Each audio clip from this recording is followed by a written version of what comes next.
And ahoy again, my friends. Ow, I just clapped my hands and my... Ahoy, my friends. We are back with another Call of Cthulhu Friday. How are you going, my friends? I hope you're going fantastic in this day, evening, afternoon, or night, wherever you may be. I hope you have a good one. And in chat, we have Smithy, who is playing with us. Hello, Eduardo. And we have our alternate channel, Dungeons and Dragons, which we will be revealing more stuff later on. Maybe next year. Maybe. Sure. Anyway, let us get to our friends. See how they're talking about.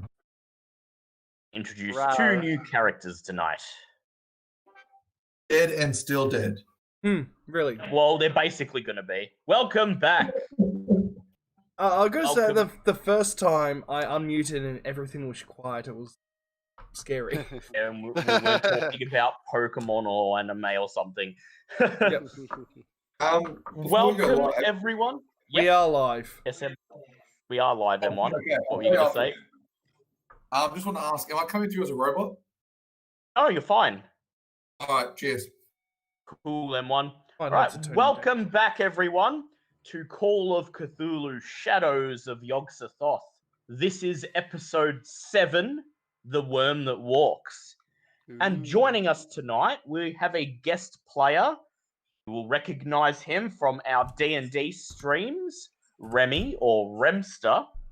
And he is playing Max Biggs, the Australian big game hunter, a distant pen pal of Charlie Elwood, who, after hearing of Charlie's untimely death while on the hunt for something big, has decided that it is his turn to pick up the mantle and continue where Charlie left off. G'day, everybody. G'day. Yeah, this is going to be great for you. You don't have to put on an accent or anything. Speaking normally. This is why you want it. Australian expat who's been living in America for quite some time at this point, or has at least come over the pond in the last few months since Charlie's death. We also have, joining us tonight, a new character to replace Wilbur Wallace, played by Thomasaurus. We are going to have Wilson Dobro, the Texas Ranger, who, after receiving a strange letter and phone call from his friend Agent Harkin of the Bureau of Investigation, is ordered to make contact with our heroes and assist them in their crusade against the Order of the Silver Twilight. And so, let us begin. It has been quite some time since your adventure in Devil's Canyon, as you haven't had any other leads to follow since then, and you've mainly been recovering and licking your wounds after your trip to Devil's Canyon very nearly killed all of you. Is currently someone else's wounds as well. Oh dear God, yes, why? It is. Oh no, I wasn't expecting anything like that this early. It is September of 1930, and the months of silence are brought to an abrupt end when you each receive a phone call from your regular contact, Vera Delacroix, requesting for you to meet her at the usual spot, the cafe on the edge of the Docks district of Boston. Max Biggs, you have managed to make contact with this woman after remembering that your friend Charlie had mentioned her name once or twice. You made contact with her, a journalist working for the Boston Globe, and you asked her to divulge what Charlie was investigating before he died. She refused to divulge any information, but simply told you to meet her at this cafe on a specific day, and that if you worked with Charlie's, well, I guess you could call them friends, then all would be revealed eventually. And so, it is the early afternoon, 1 p.m. You all pull up in front of the cafe. Edward and Christopher exiting out of separate taxis, while Max Biggs climbs out of a large ivory coloured four-wheel drive God. designed for traveling over rough terrain. As he sees you and tips his hat, he doesn't have a chance to say anything until you hear the telltale horn as Anne Blythe's massive Rolls Royce pulls up behind the four-wheel drive, the Mackie Moose insignias spinning on the wheels. And the door opens and out steps Dan Blythe. He shoves a chocolate bar into his mouth, starts chewing, and then waves, and he says, "Well, good to see you're all still alive." God damn it, you fat Still dumb kicking, I bastard. see there. It is not a smooth not. Twinkie bar, I see. No. He finishes chewing the meal, and then he finishes chewing the chocolate bar, and then he regards each of you, and he sees Max Biggs, looks him up and down, and he says, what's up to you, blood? I'm here to hunt something big. Big, huh?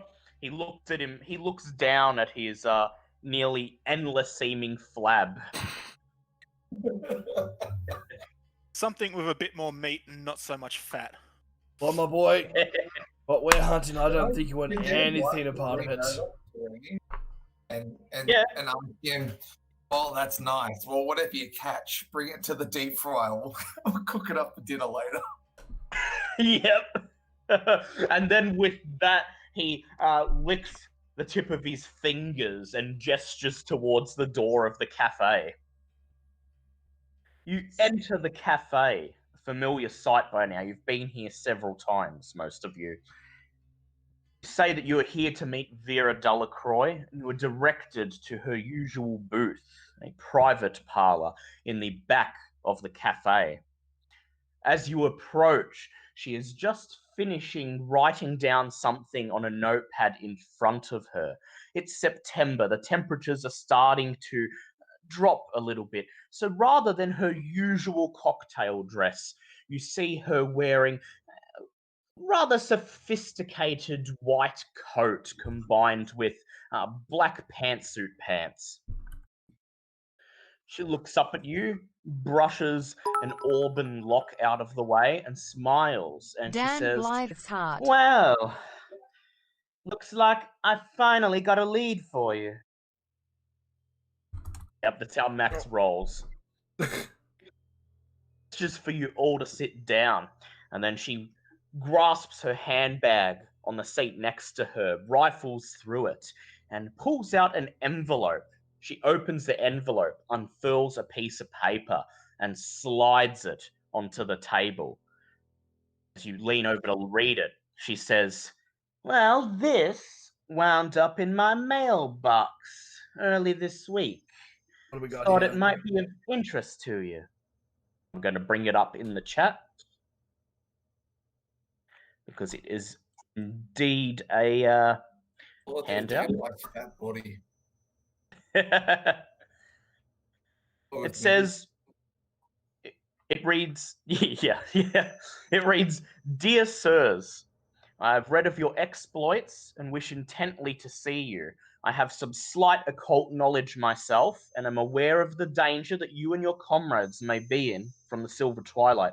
Please accept the enclosed train tickets to come and meet me immediately in Sauk Harbor, Maine. I'm a rather wealthy man, and I would be only too glad to help others perform feats to help defend the world against the monstrous evil of the Elder Ones." Wait. We're going to Maine. Please tell me at least we're not going to Derry. Are you going to Sauk Harbor, Maine? Because we all know how fucked up been Derry Derry. can be. No, we're not going to Derry. I swear Stephen King has a hard on for Derry. Well, he invented the town. It's not a real town. Stephen King made it up. Oh, okay. I actually didn't know that. It's like Lovecraft's Arkham. Stephen King as Derry. Would only be too glad to help others perform feats to help defend the world against the monstrous evil of the Elder Ones. I expect you shortly. Sincerely, Christopher Edwin. Vera reaches over, she lights a cigarette and takes a puff, and she says, well, he's lied on the details, but he's true to his word. She reaches into her handbag and pulls out a stack of train tickets. She says, first class, nonetheless, as she hands each of you a ticket. And there's enough for little old me to be coming along, too. Well, that just makes everything even better then. She takes another puff and then she folds her arms and leans back. And she says, so, what do you make of it? I don't know what to think. Been through so much shit already, and I've come to distrust anyone who knows something, so we don't know. She purses her lips and she says, yeah, I get what you're saying. After all, we've had leads like this before, and they've led you into well, let's not dwell on past events, but the fact is, after you got back from Devil's Canyon with the Ark of Lactose, we haven't really had any more leads to follow. Well, I guess we have to do what we must to get to the bottom of this. To stop whatever's trying to summon this god, if you want to call it. But the only people that can stop it. She takes a drag of her cigarette and she says, well said. I'll be relying on you to keep little old me safe from harm. And she turns to Max Biggs and she says, Mr. Biggs, if you come with us, you will discover what exactly your friend Charlie was trying to hunt. Well then, count me in. I just She look smiles. at her as she says that to me, like the protect little old me thing. So she can clearly see. I just roll my eyes. She smiles demurely at you and she says, well, Christopher, you have more muscle than an accountant. At least I'll give you that. And she purses her hands together and she says, well, now, let's do lunch. And she hands out the menu. And it's at that point when a waiter appears and he says, I've got a large spaghetti bolognese, a ribeye steak, and a small salad. Dan Blythe sticks up his hand and the waiter places all three plates down on the table. I'll just have the surf and turf. You order a nice surf and turf and you finish your lunch, and then you leave, making arrangements with Vera to catch the train the very next day. You bid farewell to each other, and the next morning you meet at the central train station in Boston, train tickets in hand, ready to begin the journey down to Salk Harbor. The tickets provide passage to Portland, Maine. From here, you hire a car and drive north along the coast to the tiny village of Salk Harbor. The trip takes about 2 hours. Arriving at Salk Harbor, you find a typical Maine village, even accounting for a local cannery and a lot of boats that you could see out on the bay. Salk Harbor seems to number no more than 800 or 900 souls. There's a small business district on a main street running to the harbor, and individual homes are set out haphazardly inland. The most notable thing, just out of town towards a great hill that stands west of the village, sits a large imposing manor that overlooks the village below. According to the documents you were provided in the letter, this is Christopher Edwin's place of residence.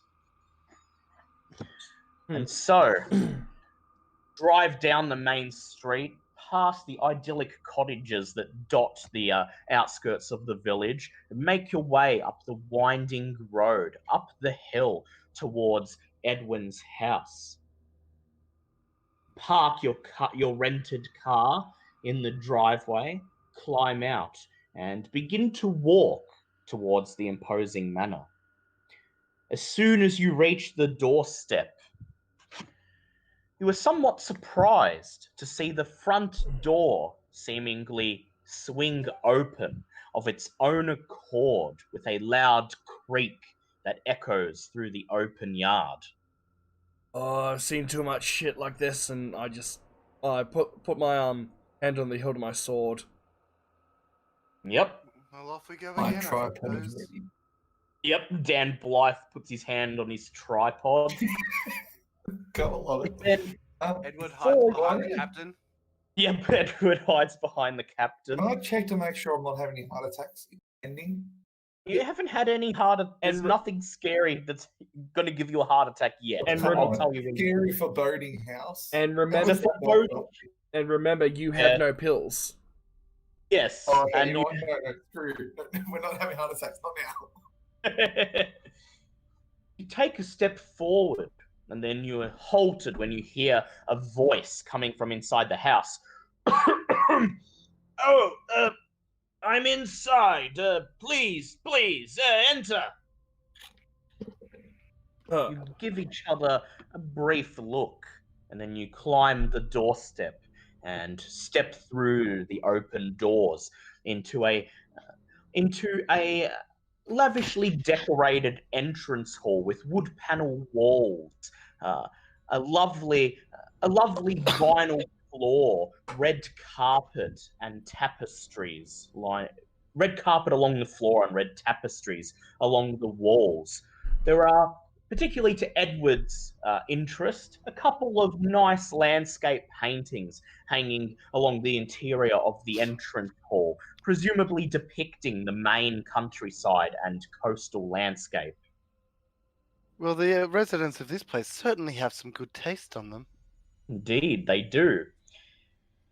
A door on the right hangs open, and before you have a chance to venture further into the house, Christopher Edwin wheels himself in through the side door. He's an elderly, pale man who is confined to a wheelchair. He smiles as he sees you wheeling himself in. He coughs. Please take a seat. And he says, "Oh, Vera Delacroix and Entourage, I've been waiting for you. Please, come into the lounge room and have a seat. I hope your journey was a safe one." Just put my sword away. But why the hell's your door open like that? So you just asking to be robbed? As he wheels through the door on the side and you follow him into the lounge room, he chuckles and he looks over at the open front door, and then he reaches for something inside his chest pocket that you can't quite see, and he pushes his palm against it. You hear a mechanical lurch, and then the front door shuts. What the hell was that? I've got a new electrical opening device. I can open or close it from within by merely flipping a switch, you see. You know, I had a friend that would have loved that. He chuckles once again and then gestures towards some leather upholstered sofas and lounge chairs waiting for you to take a seat. Vera takes a seat in an armchair and she crosses her legs and leans back, her head against the headrest, while the rest of you make yourselves at home. Christopher, I'm not sitting down. Still listening. I'm just like walking around having a look at everything. Yep. So you notice his lounge room has a lot of old miscellaneous knickknacks, seemingly things that he's collected. Most of them art pieces, but you notice a couple of old naval insignias and photographs of a couple of ships, and indeed a framed medal on the wall above the fireplace, indicating that Christopher Edwin was once a rear admiral. Oh, well, I see that you served in the Navy as well. He says, yes, a seaman, much like yourself.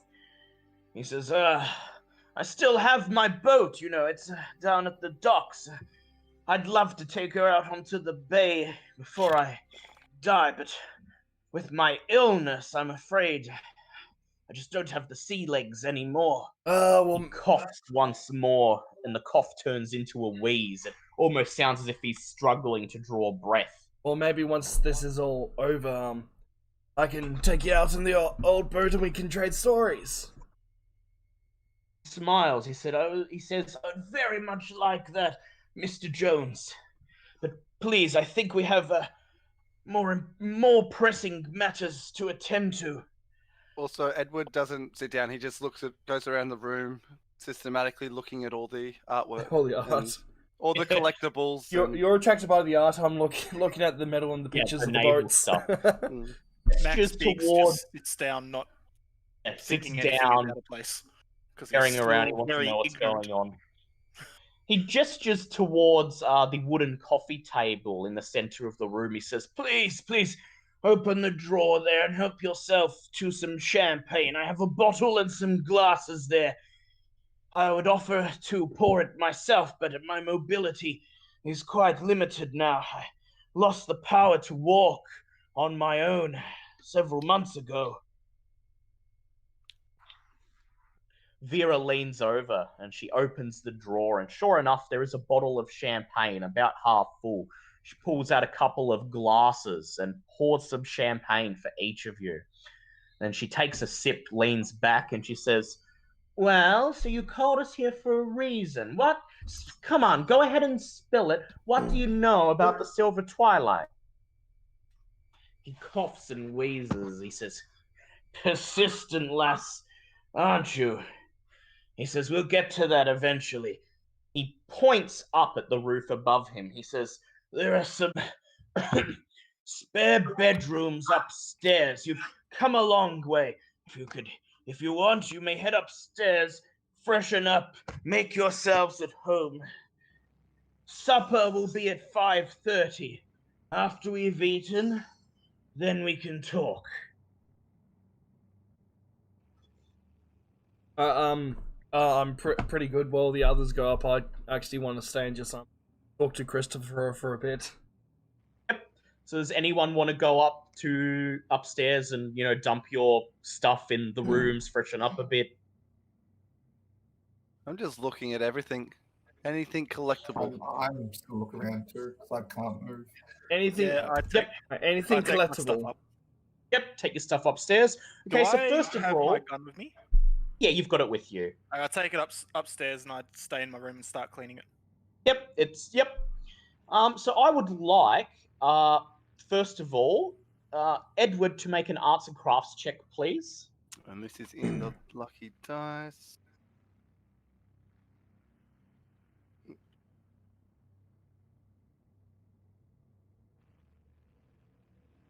Ooh, that is a pass.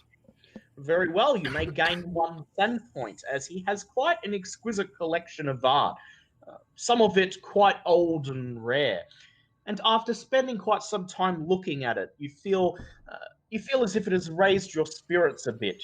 So you bid farewell to the captain and Christopher for now, and then you pick up your bags, and along with Vera, you head upstairs. I'll be place seeing you them. later. And place them in the bedrooms upstairs. There are 3 spare bedrooms that he has set up for you. One of them with a lone 4-poster king-size bed appears to have been set aside for Vera. He has laid out some women's clothing, perhaps disconcertingly, on the end of the bed for her, a black dinner dress in particular. She looks at it and she says, well, I'm not used to old men picking out my dinnerware for me, but It's a nice enough room. Cheers for She Remy. places her stuff down. There are 2 other rooms.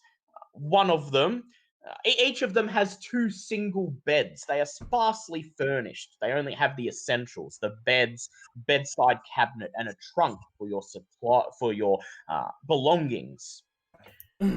Edward, you place your you have no idea of knowing which room the captain's going to take, so you wait until Dan, Blythe, and Max have picked one, and then head into the other room, placing your belongings, your bag containing your weapons, additional supplies, and your copy of the Necronomicon into the trunk at the end of your bed. Thanks, Kitty, for cheering for Remy. Mm-hmm. Dan Blythe heads into his room and just dumps his stuff on the floor and then stretches and he says, now to head downstairs and pass the time before dinner. And as he leaves, he extracts a chocolate bar from his pocket. Max Biggs, you claim the bed opposite Dan Blythe. You place your stuff down, extract your rifle from your bags, and then you take your seat on top of the trunk and spend the next hour or so cleaning the rifle and ensuring it is in perfect working order. I would like you to make a firearms check, please.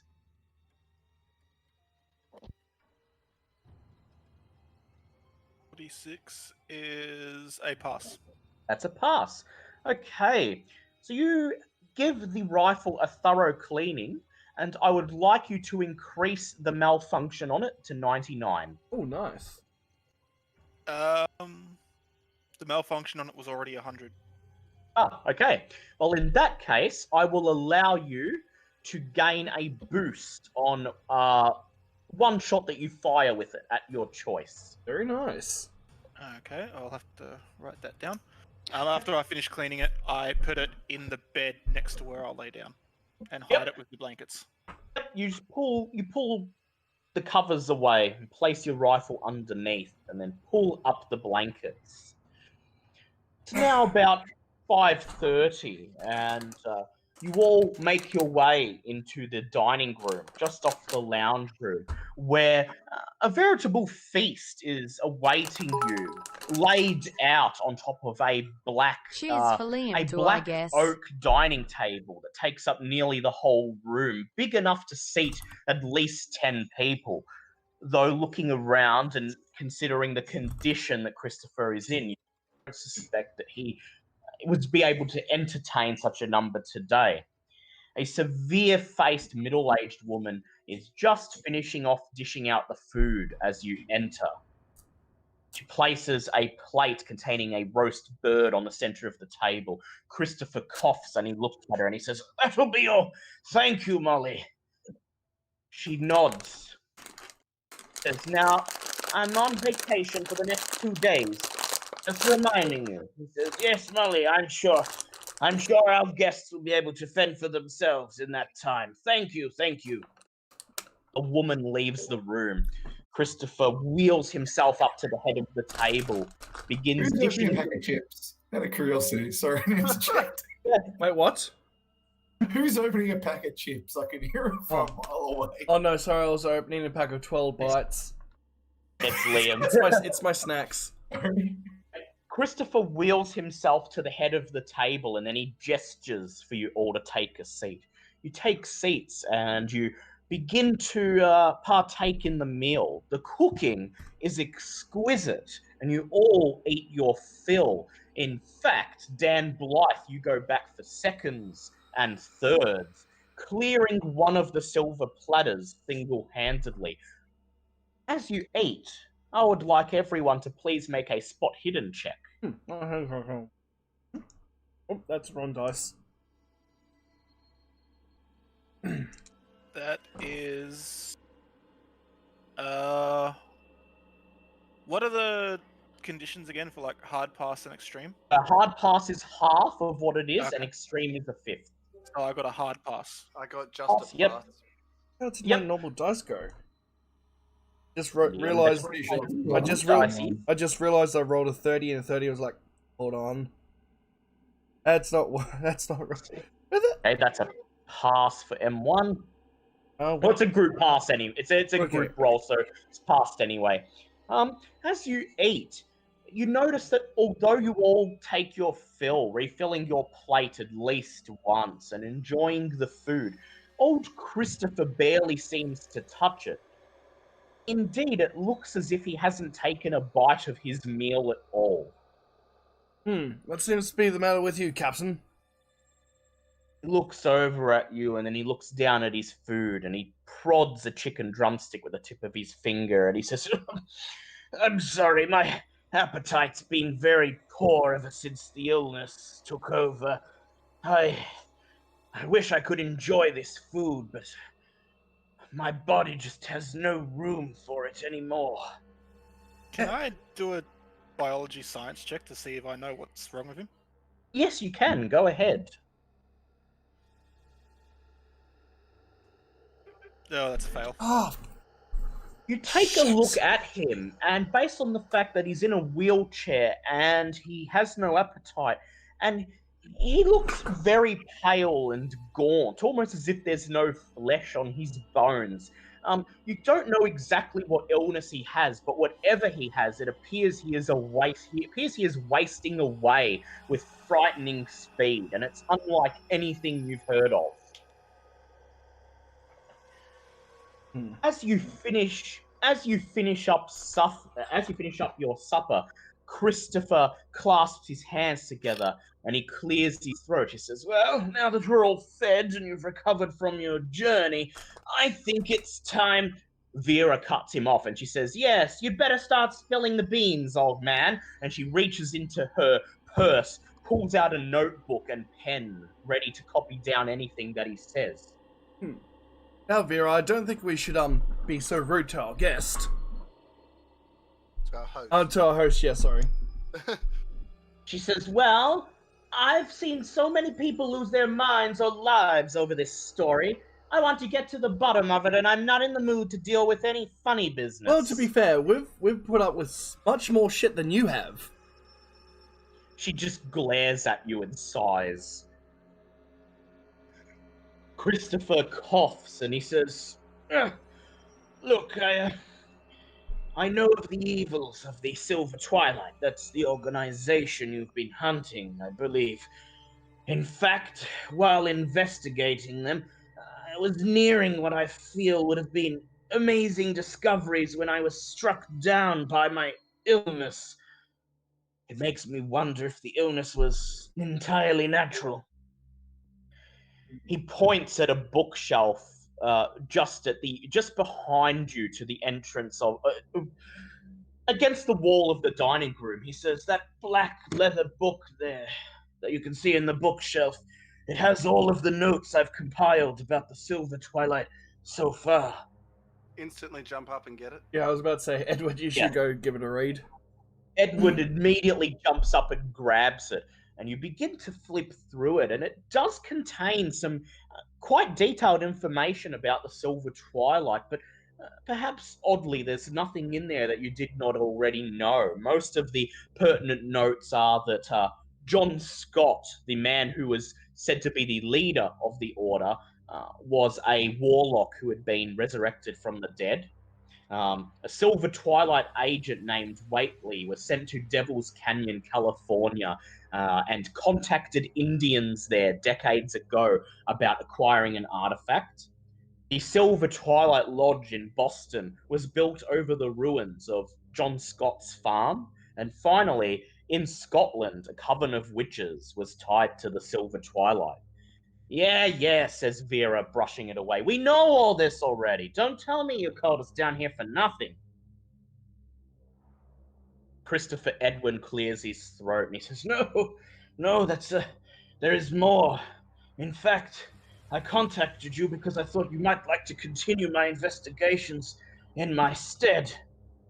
At this point, he pulls out a checkbook from his coat and he writes each of you a draft for $150 and hands it around. He says, you can cash this at the bank in Portland.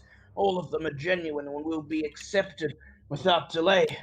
Meanwhile, I have a local mystery for you to explore.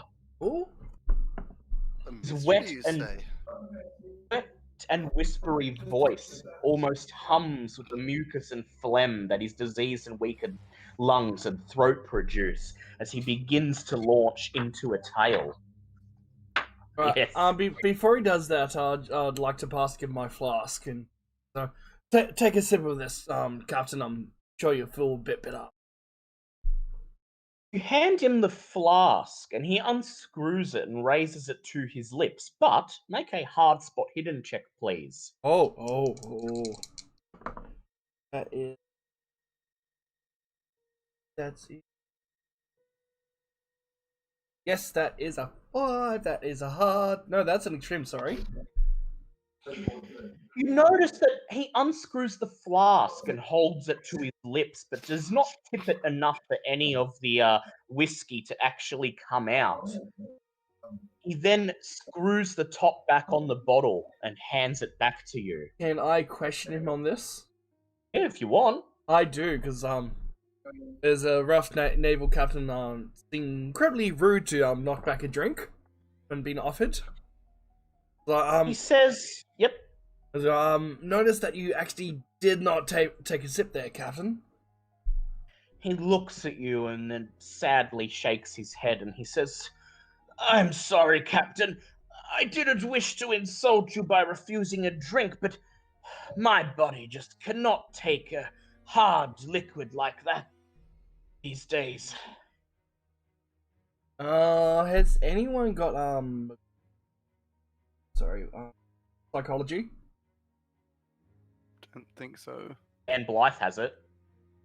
Dan, do you want to do a psychology check on him for me? Yeah, psychology check Dan Blythe, if you please.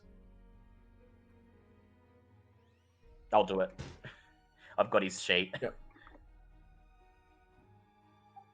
And that's a hard pass. Oh, Dan Blythe finishes the mouthful of food that he's chewing and he says, hey, look, I've studied all the diseases that make you unable to eat, and there ain't any one such as the one you're describing, pal.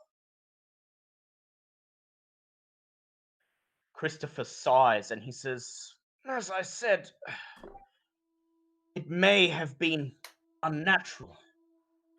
I'm not sure what they did to me, but I have a feeling I was too close to the truth. alright, so it appears he's telling the truth. It appears that he's telling the truth, that he perhaps is not inflicted with a natural disease, but you still get the impression that you're not quite getting the full picture. He clears his throat again and moves on. 50 years ago, a man named Clarence Woody lived north of town. A reputation for being an evil and vengeful man. He would kick dogs for snapping at him. He would poison a neighbor's sheep if it stepped onto his land. He never married, but he adopted 3 boys from the county orphanage. He raised them into his evil ways. They were as wicked as he, I dare say. When he suddenly died, the boys found a tin box stuffed with money under his bed. They claimed they'd come upon it by accident. The townsfolk did not believe the story, and neither did the police, who arrested the lads on a charge of smothering their foster father for his money. All 3 were hanged. They were in their early 20s by then, and they were buried in unmarked graves. Then a strange thing happened. The person who bought the empty Woody house was found dead with a rope burn about his throat, as if he had been hung. Only he was found lying in his bed with no rope at hand. Later on, several other people, including 2 tramps, also died in that house, their throats mysteriously marked by rope as though from a hangman's knot. I think, and I feel you may agree with me, that the damned spirits of Woody's boys lingered about the house, murdering whoever stayed there for long. Finally, no one would enter that house, and it fell into disrepair. Thus it remained for over 40 years, but last year a person came to town who had once belonged to the Silver Twilight, and he bought the land on which the old house stood. He did not sleep in the place, but the villagers whispered that he performed strange acts there, and that he was trying to invoke or tame the haunts that lived there. His name was Jacob Smith. In any case, before I fell sick, I I'm spied sorry. on- Did Yeah, I'm sorry. Did you just No. make that up on the spot, or is it Oh, actually his Jacob name Smith? is actually Jacob Smith. Okay, so it's Oh just my it's just a happy coincidence. Yep. In any case, before I fell sick, I spied on him, and I witnessed him trying to converse with an entity within the house. When I saw the wraiths of those boys speak with him, I fainted dead away. I contacted you because I've guessed what Mr. Smith was trying to do in that house. He realized that the haunts had a powerful magical aura, and he was trying to tap it for some magical act. He was actually weakening the ghosts, not to destroy them, but to steal their energy to perform magic for some ritual for the order. Smith disappeared just before I fell ill. Even though weakened, the specters managed to destroy the man who was vampirizing them. I believe they are still there.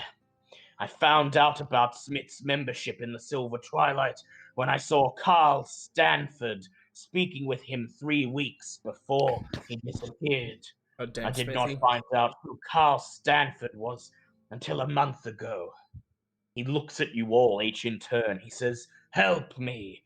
I am wealthy, and I wish my last acts to be good ones.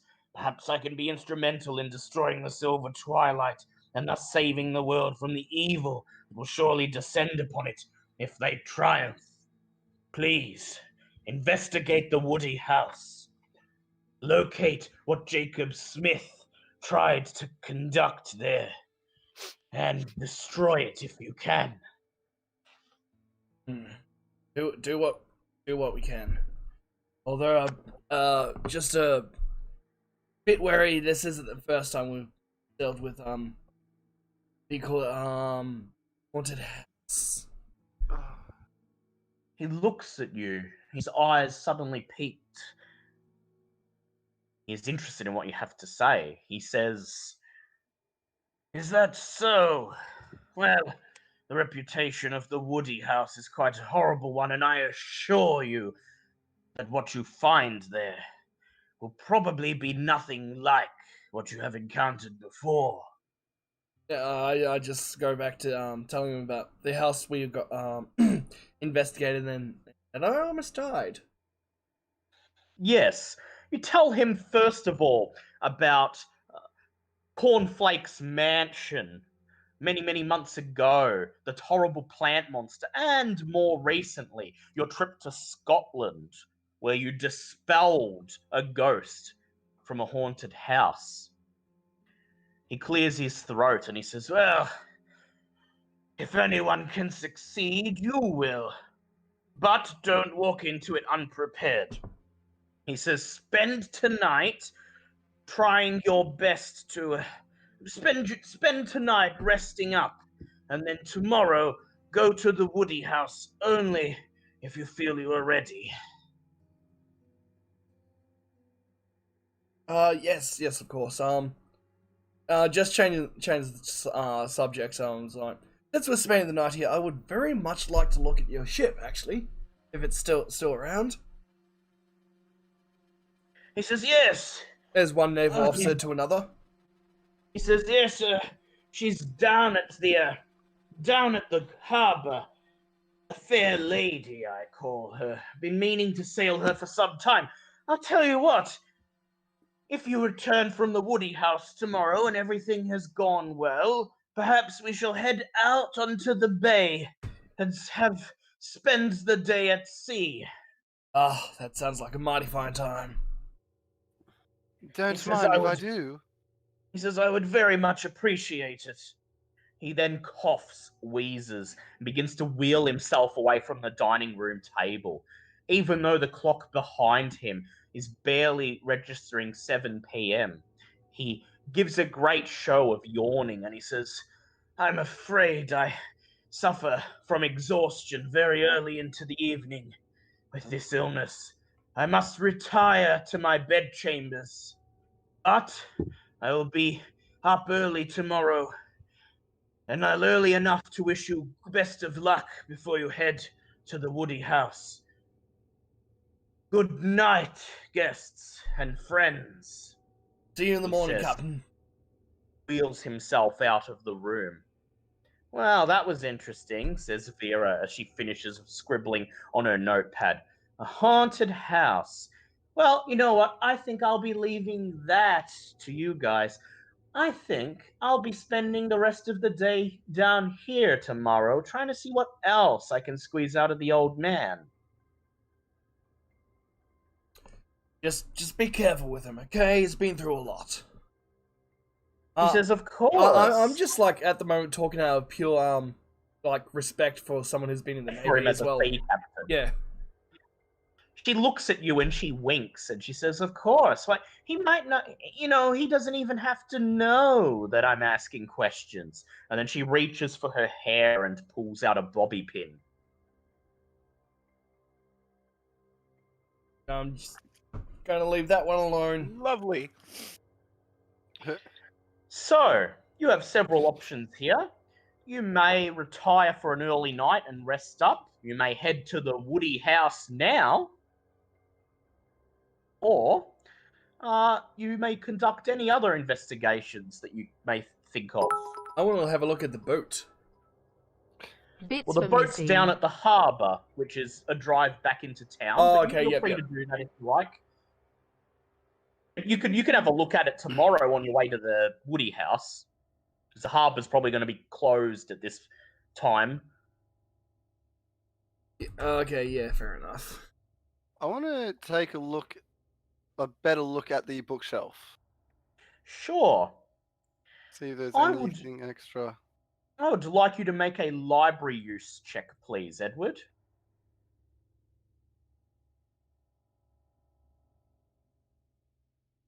And that one would be a hard pass. You peruse the books on the bookshelf in the dining room and then head through a door on the other side of the dining room, which leads into a small private library. And you spend most of your evening looking at these books, cataloging them, flipping through a couple. And you notice that many of them are books about sailing and life at sea, including navigation and maintenance of ships and things like that. For someone who had such quite detailed knowledge about the Silver Twilight Order, there are almost no books on anything occult or anthropological or anything like that. However, if you'd like to make an own language check, you may learn a little bit about sailing. Yeah, definitely do that. Ooh, and that one is a hard pass as well. Okay, you may add 1d 20% to your navigate skill.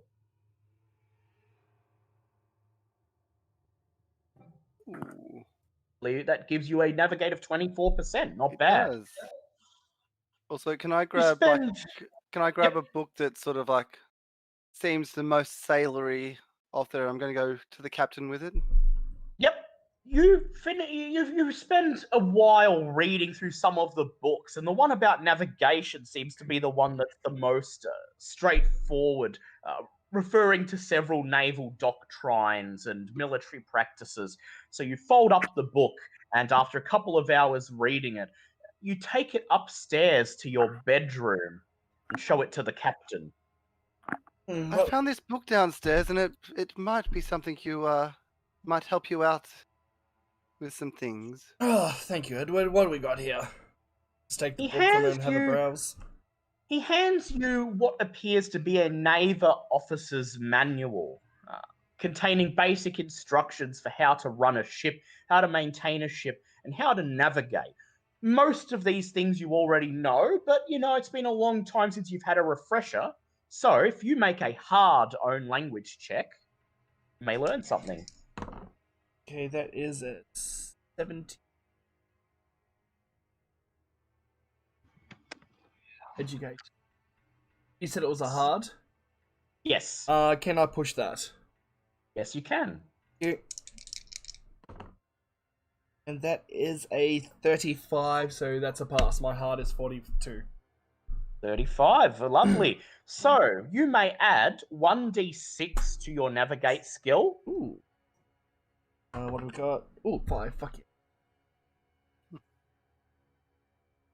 It's now up to 45. And you may add 1d20 to your operate heavy machine skill. But do I have operate heavy machine? No, I don't. Holy shit. Yep. So you reading the technical part of the manual that you didn't really bother with back in your naval days. This is the first time the using Call of Cthulhu D20. Yep. Okay, come on. We want big.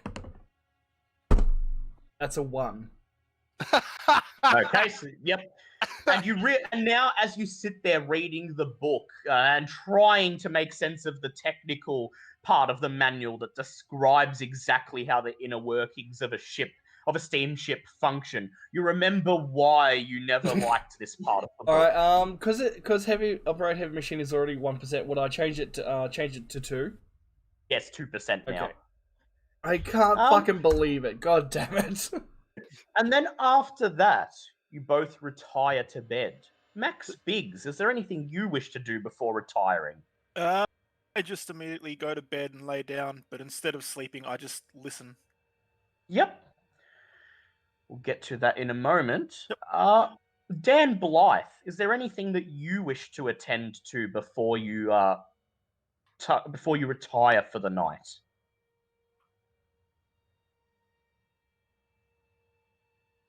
Okay, so Dan Blythe gorges himself on chocolate bars, and then he climbs into bed, and you can hear the mattress, you can hear the wooden bed frame groaning under his weight, and then he begins to snore immediately. Oh, great! So I'm not going to hear a damn thing. I would like Max to please try to make a hard listen check. My hard listen check is 20, but that's 22. Would you like to spend 2 luck points to bring it down to 20? Yes. Okay, so you passed. My luck goes down to 48 then if it was at 50. Is that correct? You lay your hand... Yep, that's correct. You lay your hand on your rifle and you just listen, trying to hear anything through Dan Blythe's raucous snoring. And then, at just before midnight, you hear a strange sound coming from the... yes, you're back. Dan Blythe, everyone's gone to sleep, so we'll be heading to the haunted house momentarily. You hear a sound coming from down the hall, the direction of the master bedroom. It simply sounds like... You can't quite make it out. It's a strange squishing sound, like someone crushing or crunching raw flesh, occasionally interspersed with what sounds like an old man's groans of pain and exertion. I don't know if I want to investigate that or not. You can put it out of your mind and try to go back to sleep. No, I'd like to try and get a little bit closer so that I can possibly hear it better than I can hear the snoring happening 5 feet away from me. All right, so you'll have to crawl. You'll have to make your way out into the hallway a little bit. Yep. Get closer to the master bedroom. So I'd like you to make a stealth check, please. That is a pass. Slowly climb out from under the covers and creep to the bedroom door. You open it and creep out into the unlit hallway. Moving a couple of steps down it towards the master bedroom, you can hear a bit better now. You hear a couple more seconds of this strange squelching noise. And then you hear what sounds like somebody playing with a glass bottle, a glass tinkling, and then the sound of liquid being poured into some kind of receptacle. Then you hear the sound of someone gulping, drinking something. And then after they finish, the squelching continues. But it ends after only a couple of seconds. These sounds all appear to be coming from Christopher Edwards' bedroom.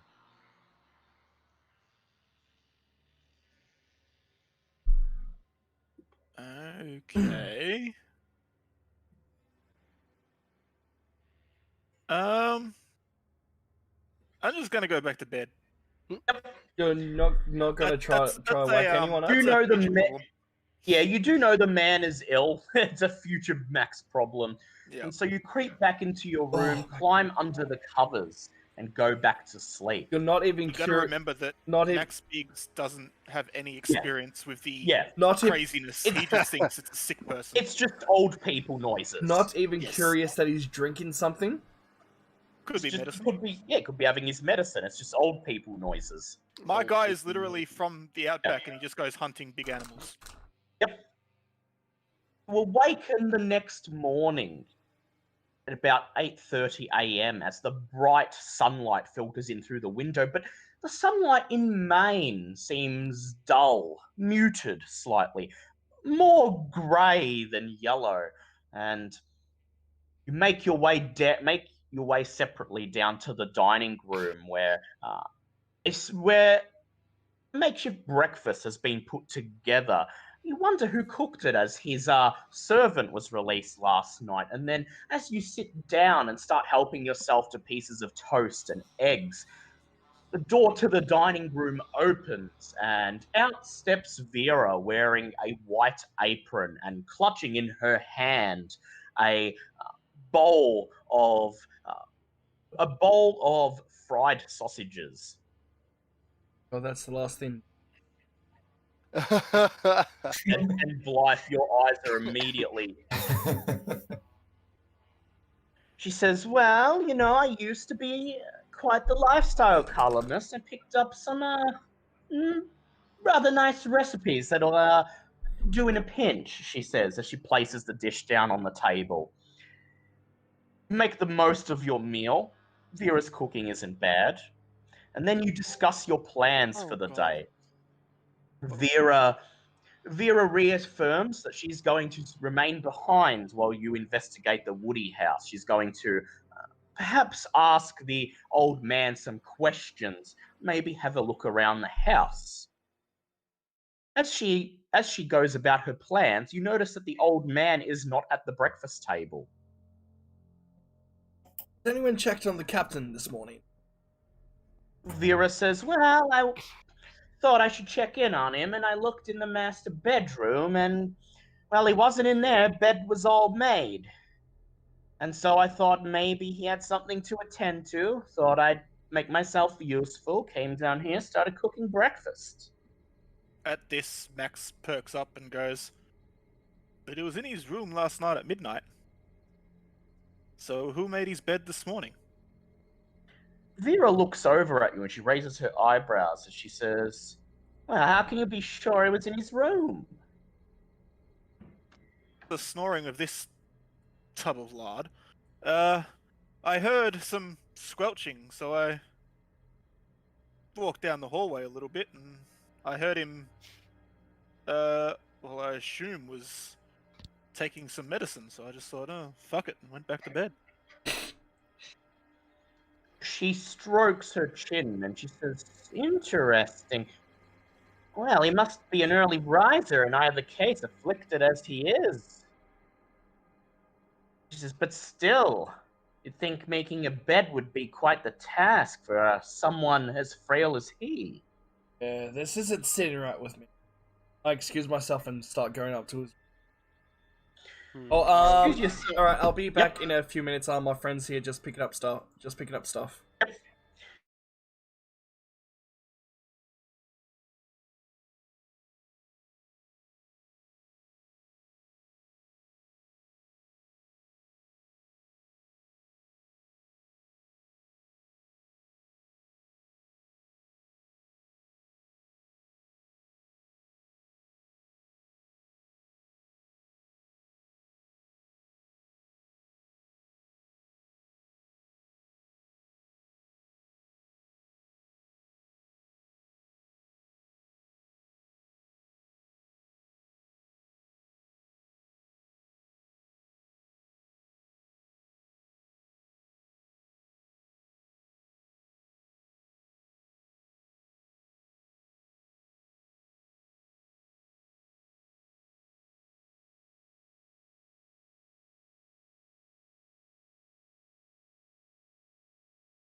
I am And you so managed sorry about that. back. Okay, Don't welcome apologize back, to us. Ria. Apologize to the streams. Yes, you need to apologize to the stream. You deafened yourself. They couldn't hear us play. Oh shit! Yep. I am so Don't sorry, worry, guys. I'm gonna have a recap. I'm gonna have a recap. Okay. So in the morning, when you went upstairs to check the room, the old man was not there. It looked like nobody had slept in the room. However, Edward and Max discovered a patch of dried skin under the bed with some dried blood stains. And then they found a secret compartment with a bottle containing some sort of liquid that smelled vaguely like meat or blood. They were then caught in the room by the old man, failed to hide the patch of skin. He noticed it but said nothing and simply led them downstairs where he had, quote, acquired some supplies to help them in the Woody house. These supplies ended up being a big box of matches, 2 flashlights, and a large sack of salt. Oh, and Max noticed that our belongings had been searched. Yes. And Max, while he was acquiring his gun from the bedroom, noticed that his belongings, at least his, had apparently been searched or tampered with. Perhaps by the old man, perhaps not. The old man's whereabouts for that part of the morning were unaccounted for, although he claims that he went down to the village to purchase these supplies for you. And so you've stacked them into the car and you've just driven down to the Woody house, and Max has rolled 5 of his bullets in salt on the way Ooh, there. nearly a full magazine. Actually, it is a full Yes. magazine. That Yes. works out well. Because Vera mentioned your previous investigations to the old man, particularly what you've done with salt. And so he apparently, despite the fact he can barely move, got into town, putting himself through some great effort and physical exertion, and bought you a big sack of salt. So now we are at the Woody mansion. Christopher Jones, is there anything you wanted to do on the way there? Nope, I'm good. All right. And M1 appears to have disappeared. Just going to try to summon him again.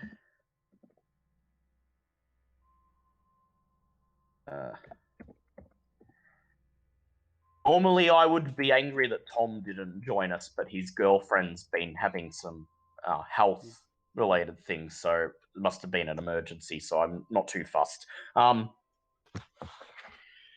You have arrived at the Woody Mansion's property. You park the car. Oh, I could say mansion. It's a mansion. It's a cabin in the woods. You park your car at the start of a forest trail and make your way into the woods. After walking for about 20 minutes through increasingly thick undergrowth and trees, you find yourself emerging in a clearing containing a small wooden log cabin with a corrugated iron roof covered in rust and creepers as if it's been uninhabited and abandoned for decades. Just like home. The yard, as it were, out the front in the clearing is completely ill-maintained. Hugely grass that's at least a meter tall fills most of it, complete with gnarled trees and bushes and other plant growth that's almost swallowed up the premises. It reminds me, I should send a letter back home to get my lawn mowed. Yes. And so, you may approach the house. How would you like to do this? Carefully. I unsling my gun and leave it up to the experts to lead the way. All right. So you going to travel single file, or you don't have to, but is there going to be one person in particular who's going to be leading the way, or are you kind of just going to all stick together making progress at the same rate? I will stick with the captain as he seems to know what he's doing. Yes, but I will always be behind him. Captain's always a good one to hang around. Captain always knows. Alright, so we're at the house and we're all standing in front of the front door. Well, you're at the edge of a clearing, about to cross through a patch of overgrown long grass and gnarled bushes and trees to get to the house. Alright, take out the saber and use it sort of as a scythe and clear away some of the brushes Just and before he whatnot. does that, can I actually do a spot hidden to make sure he doesn't step on Yes, anything? You can. So the captain pulls out his saber and uses it much like a jungle explorer with a machete, hacking away vines and grass and branches that impede your progress. Meanwhile, I would like Max to do a spot hidden check and try to aim for a hard, please. Yep, that's definitely a hard. You're making sure that he's not stepping on anything, and about halfway across the clearing as the captain, Edward, and Dan Blythe make their way through the thick grass, you catch something out of the corner of your eye, a flicker of movement to your left. You turn to face it, and for a brief moment, you see a shadow moving in the grass slowly, vaguely in your direction. But, having heard you move, it stops. You lean in and squint, and you can almost make out the shape of a man lying prone in the grass, crawling on his belly, military style, Towards us or away? towards the group. Can I just bring my rifle to bear, but I call out to the captain and tell him that I see someone? I guess. Yes. Yes. Yep. So you draw your rifle, not training it on anything in particular, just having it ready. Do you loudly call out to the captain, or do you just like nudge and point and say there's something? Nudge him and just not under my breath, but just loud enough that he can hear. Alright, Okay. I Captain, whip alerted. out the night vision goggles. Whip out the night vision goggles and turn the heat mode on, and you look at the location that Max pointed, and sure enough, there is a heat signature, a human silhouette crawling commando style towards you. He's still about maybe 10 meters away. Everyone just get your weapons up. Right, whoever's there, stand up now! You're well within rifle range, mate. The rustling you can hear in the grass stops, and there is silence for a moment. Then, I would like you all to make listen checks, please. That is a 20, that's a normal pass for me. 20, normal pass. Okay, how did Edward go with his? I'll do Dan Blythe's. That's a pass from Dan Blythe, That's so a either way, fail. it's a group pass. It's a group So, pass. okay, so Okay, cool. group pass. 'Cause mine There was is a 20. silence for a moment as you watch the patch of grass where the man is hiding. Then you hear a metallic creak as if somebody's weight is pressing down on iron. Do you turn to face the house? Well, I keep my gun trained on the guy and let the others. yeah, me and what you know? Me and Max stay trained on the guy on the grass. Get the others look at the house. Okay. Edward and Dan Blythe. You turn away towards the house, and there you see on the roof, peeking out from behind a brick chimney, an incredibly gaunt, almost wild-looking man. His face completely buried in an overgrown beard. Oh, what? As he pokes out from behind the chimney, he raises a revolver in your direction and fires. Oh Edward, my. Okay, dodge check, Dale, please. hold on. We are being raided by Papa. Welcome, Papa Agron and Raiders. Alright, before you continue, Angel K, Andrew, Path of the Heart Piece, Wolf, Bad Wolf, and Land645, Travis, Stacy, and Papa Agron, welcome to the stream, and thank you so much for the amazing raid. Welcome to Call of Welcome in, Cthulhu. everybody. Welcome. Welcome to Call of Cthulhu Fridays. Thank you so very much. I'm your host, Sabaton Liam. This is Sabaton Liam's house. Welcome, and thank you so much Lovely. again. Welcome. Okay, back to the story. Okay, Edward, make a dodge check, please. A dodge check. Ooh, I think that's a pass. Bang! The man fires his revolver at you. You hit the dirt, throwing yourself behind the trunk of a gnarled tree. The man laughs maniacally. Get him, boys! Then, the man in the grass leaps forward, a rusty axe in his hand, as he rushes towards Christopher. Can I get a shot off at him because I had my gun trained on him? Yes, you may make a firearms check, please. That is a extreme pass. Oh, yeah. Okay. He still has a chance to dodge it. But he's not going to. You may roll your damage and double it, please. Okay. Now, I don't think I'm going to boost it, but what does boosting do? It basically, what you're getting now where you double it, I'll allow you to do that for a normal pass. Okay, cool.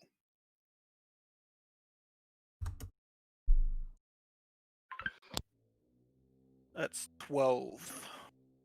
12, lovely. He Oh, rushes... sorry. No, double it. That's 24. Oh, He damn. rushes towards Christopher, his axe raised, and as he raises his arm, you fire off a round. Bang! It hits him in the chest. He gurgles out a death cry and then falls forwards, his blood beginning to pool over the collapsed grass. Then... I rack another... Yep, you rack another bullet, and then behind you, you hear the sound of creaking wood as the trunk of a small tree is rent asunder. You immediately hear a mechanical drone as the tree is chopped in half, and you see a second man. His face twisted in anger and rage. No hair. His hairless face, a cue ball shining in the sun, and in his hands, a whirring chainsaw. Oh, He shouts at you and begins rushing through the grass in your direction. Okay. Bloody hell, not again! Christopher, it's your turn. how far is the mechanical Chainsaw man, thing? Yeah. about 5 meters. Okay, so is it a purely mechanical thing? It's just a normal looking chainsaw. Doesn't appear to have any supernatural component to it. I thought you were saying the man was mechanical. Oh, no. The man is just a man. It's just a bald, raggedy looking man running at you with a chainsaw. Okay, and he's 5 meters away, so there would be no time to whip out the gun. No, but you could melee him, or you could keep your distance, get back. Yeah, I would like to do a fighting brawl. All right, make a fighting brawl check, please. That is a 7. Fuck you, chainsaw. 7. He rushes at you, shouting a terrible cry. Ah! And he revs the chainsaw and raises it overhead, about to strike you with it. You reach out with your saber, pressing the handle of the chainsaw and knocking it away, and then you deliver a kick to his stomach and plunge your saber into his flesh. Roll your damage, please. And would that be doubled as well? Because it was a extreme. Yes, it will be. That will be an impale. Hey. Oh crap! I forgot I have no damage bonus. Shit. Yeah, 'cause your con's Scrawny gone thing. down. Yep. So that is a 4. A 4. Okay, so that is 8 damage. You stick your sword into his gut. He looks at you and then he barks in some sort of feral animal language, and he physically pulls himself off the edge of your blade. He holds up the chainsaw in both hands and revs it. Okay, Edward, what's your dex? What's my Sheesh. dex is Hold on a 60. 60, so you get to go before Dan Blythe. What would you like to do? How close is the guy up on the roof? It's He's about 10 to 15 meters away. You can hit him from here, but he's hiding behind a chimney, so you will be making the shot with disadvantage. right. So there's that guy up there, and then there's a guy with chainsaws on the ground. Yeah, Is that- down here. And the axe guy is dead. Oh, yay. I am going to just have a go at the guy on the roof. All right, make a firearms check with disadvantage, please. Yeah, nope. Yep, he ducks behind the chimney, and he is safe from your round. And because you've got your musket, you must spend the next round reloading. Yeah. He retaliates, peeking out and firing his gun at you. And he hits you. Oof. Bang! The bullet slams into your midriff, and you take. Here we go. 4 points of damage. And is that protected by my +3 armor? Oh, yeah, you still have that. Yeah, so 1 point of damage. Okay, it's Dan Blythe's turn. Dan Blythe reaches for his enchanted tripod and he brandishes it in front of him like a baseball bat, and then he waddles forward and swings at the chainsaw-wielding man. Is that a pass for... That's a pass for Dan Blythe, but the chainsaw wielder still gets a check. Ooh. The chainsaw man thrusts his chainsaw forward, parrying Dan Blythe's tripod.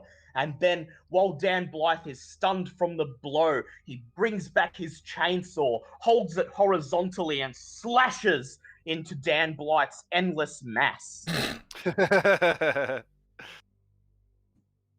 Dan Blythe takes 11 points of damage. He's going to make a con save. Dan Blythe fails his con save and immediately is knocked unconscious from the major wound, his blood gushing onto the grass. He has 2 HP left. Oh. Okay. Yeah. I'm back. Who? Christopher. Yeah, that was Dan Blythe. He just took 11 damage. Oh, He's okay. on 2 HP. Okay, it is now Max's turn. He's got the least amount of dex. Okay. Have the gunman on the roof and the chainsaw-wielding attacker. Would I be able to see who the bigger threat is? The chainsaw guy's right up close to you. The guy on the roof has a good vantage point, but his gun is quite small. It's only a revolver. And at this distance, it's not likely to do that much damage. Okay, I will take aim at the chainsaw wielding guy, and can I get a shot at him without hitting the captain? You can try. Make a firearms check with disadvantage. So how this works is you roll 2d100s and you take whatever is the highest one. Okay. I'm guessing I only get one action, whether that be moving or attacking. Yep. Only one action in Call of Cthulhu. You can move, attack, or... Okay. Fuck, I don't want to do it with disadvantage, but the thing... yeah, fuck it. I'll try it. Welcome to Right. Call of Cthulhu. Yeah. Oh, sorry, I got to do it again. I forgot. And then the second one, so we will see. Ooh. 44. So you're getting a Still a pass pass. either way. Yep. Yeah, you're getting a pass. All right, roll your damage, please. Okay, so... would this chainsaw guy, would I be able to tell if he has more health than most people? Nope. Well, you saw him take a stab from a saber in the stomach and simply recover from that, but he could just be an unusually hardy guy. And also it's I won't boost it then. and Remy, it's also a blessed saber. We would have found out if it was something super. Yeah. Yeah. Okay. So 9 damage. Bang! Having cut down Dan Blythe, he raises his chainsaw again, does a pirouette on the spot, and begins to bring it down towards the captain. But you fire your rifle right into his back. He falls to the ground, and dropping his chainsaw, he falls forwards onto the blade. You hear him shriek in pain as the chainsaw cuts into his body, spraying Christopher and Dan Blythe with blood as the man screams, slowly gurgle, and go silent. I will need you all to make a sand check from that, please. Lovely. That's a pass. A D100. That is a pass. Oh, that is a pass. Pass. Okay, so that is a 1d3 sand for passing there, and Max, Dan Blythe is unconscious. Max yells out, "You may want to get a tetanus shot for that. These guys don't look particularly healthy. No, they don't. Bit too long under the sun." Okay, it is Christopher's turn. There is the lone gunman on the roof left. Alright, how clearly can I see him? You can see him quite clearly. The trick is trying to hit him from here when he's behind cover and it's quite some distance. even with an AK? An AK, you'd be able to just pray and spray and hope you get him through brute force.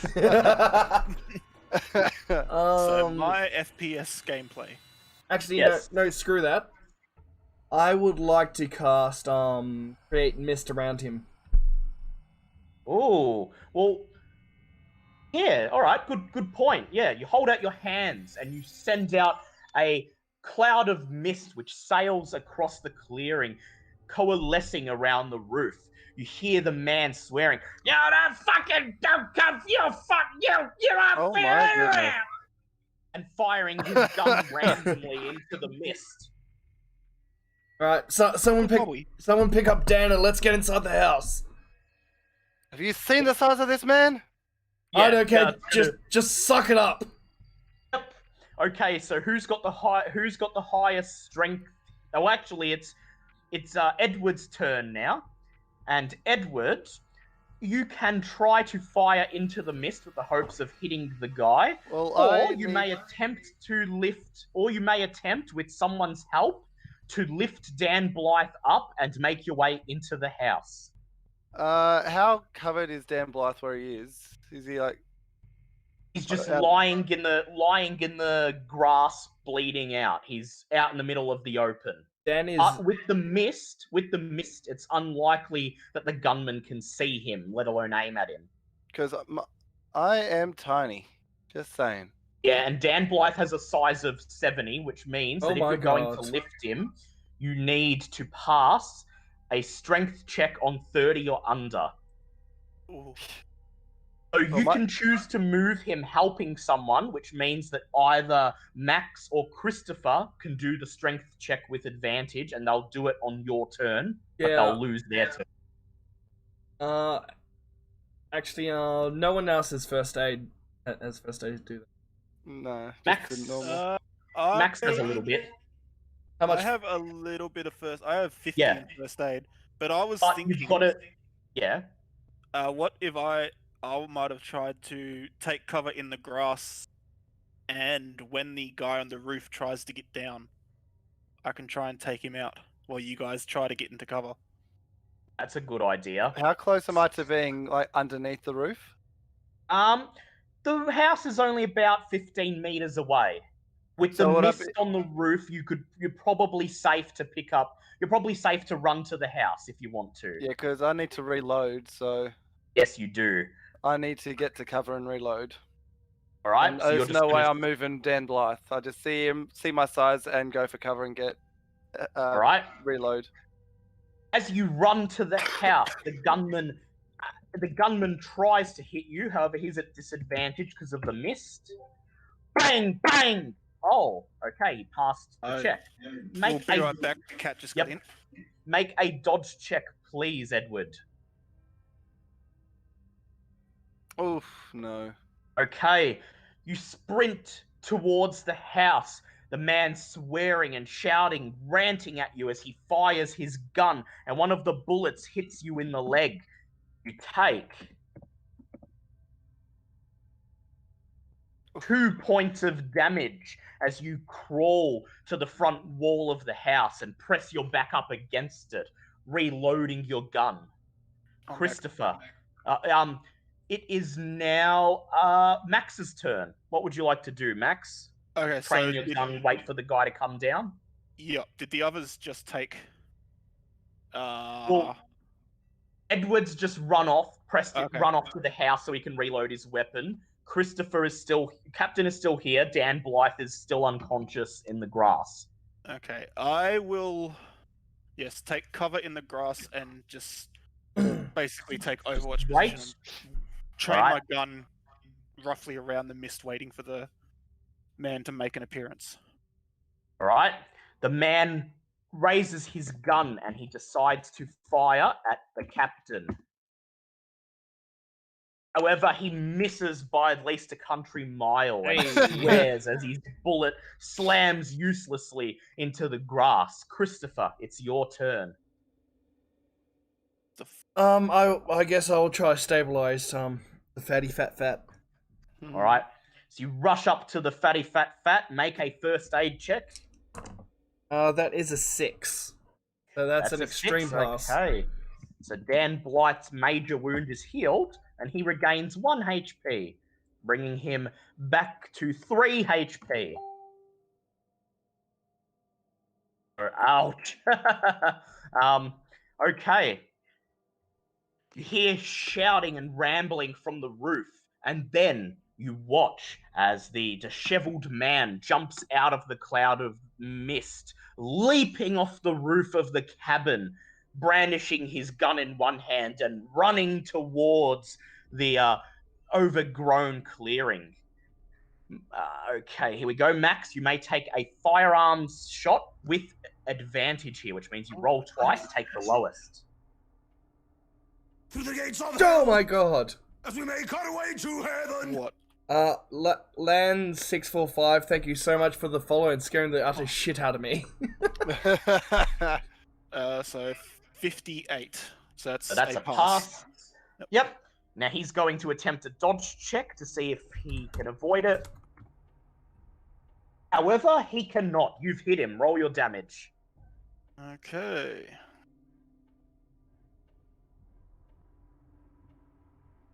Double check that I've got that damage right. Yep. 12 damage. Boom! You fire at him as he runs towards the field, your bullet piercing his forehead. Oh shit. His skull, the top part of it cracking like an egg. He slumps over, wordlessly, immediately dead. You appear to be safe for the moment. Can I do a spot hidden then? Just to... Yes, go ahead, make a spot hidden check. That is a hard pass. Look around and you can't see anyone else lying in ambush in the grass or anywhere outside the house.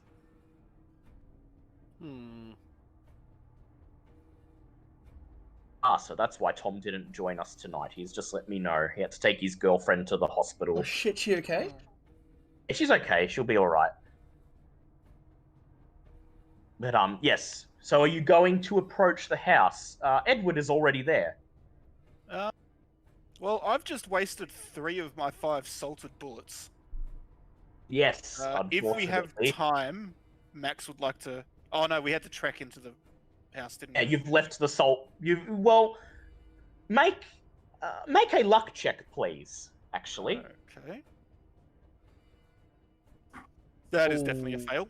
And no one thought to bring the salt with them and left it in the car. There might be salt in the house, because sometimes we can Yes. find it in the kitchen.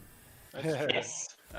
I then reload my ammo, but I place my 2 salted bullets in a pocket on my shirt for easy access. Yes. Just for later, yes. At this Then, time, I presumed I already took off the night vision goggles, since I no longer. yes, you've taken them off, Right. so you don't want to waste the battery. Yep. Okay, for future Silver's references. not around to fix it. Yeah, for future references, we'll just say when I'm not using. Yeah. I'll only consider that you're wearing them when you're actually doing a check involving them. All right.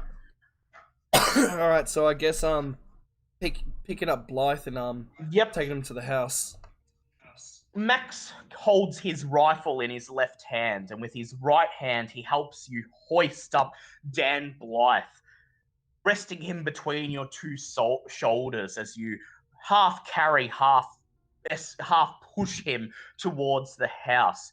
You press through the grass, and he lets out a great snore and mumbles, there's 3 chocolate bars in the same wrapper.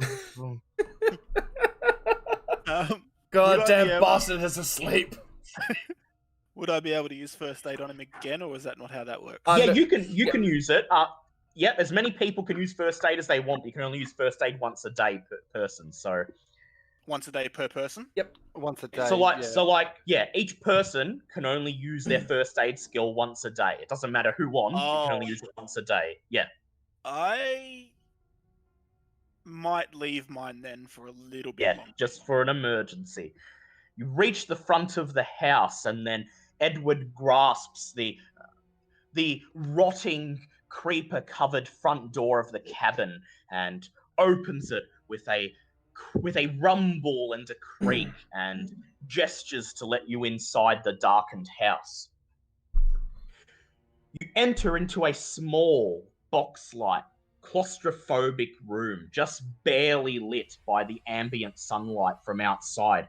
This room is completely featureless, except for 4 other doors, one to your left, one to your right, and 2 in front of you that lead to other rooms of the house. And they're all shut. They're all shut. You hoist Dan Blythe across the threshold, and then prop him up against the collapsing wooden wall.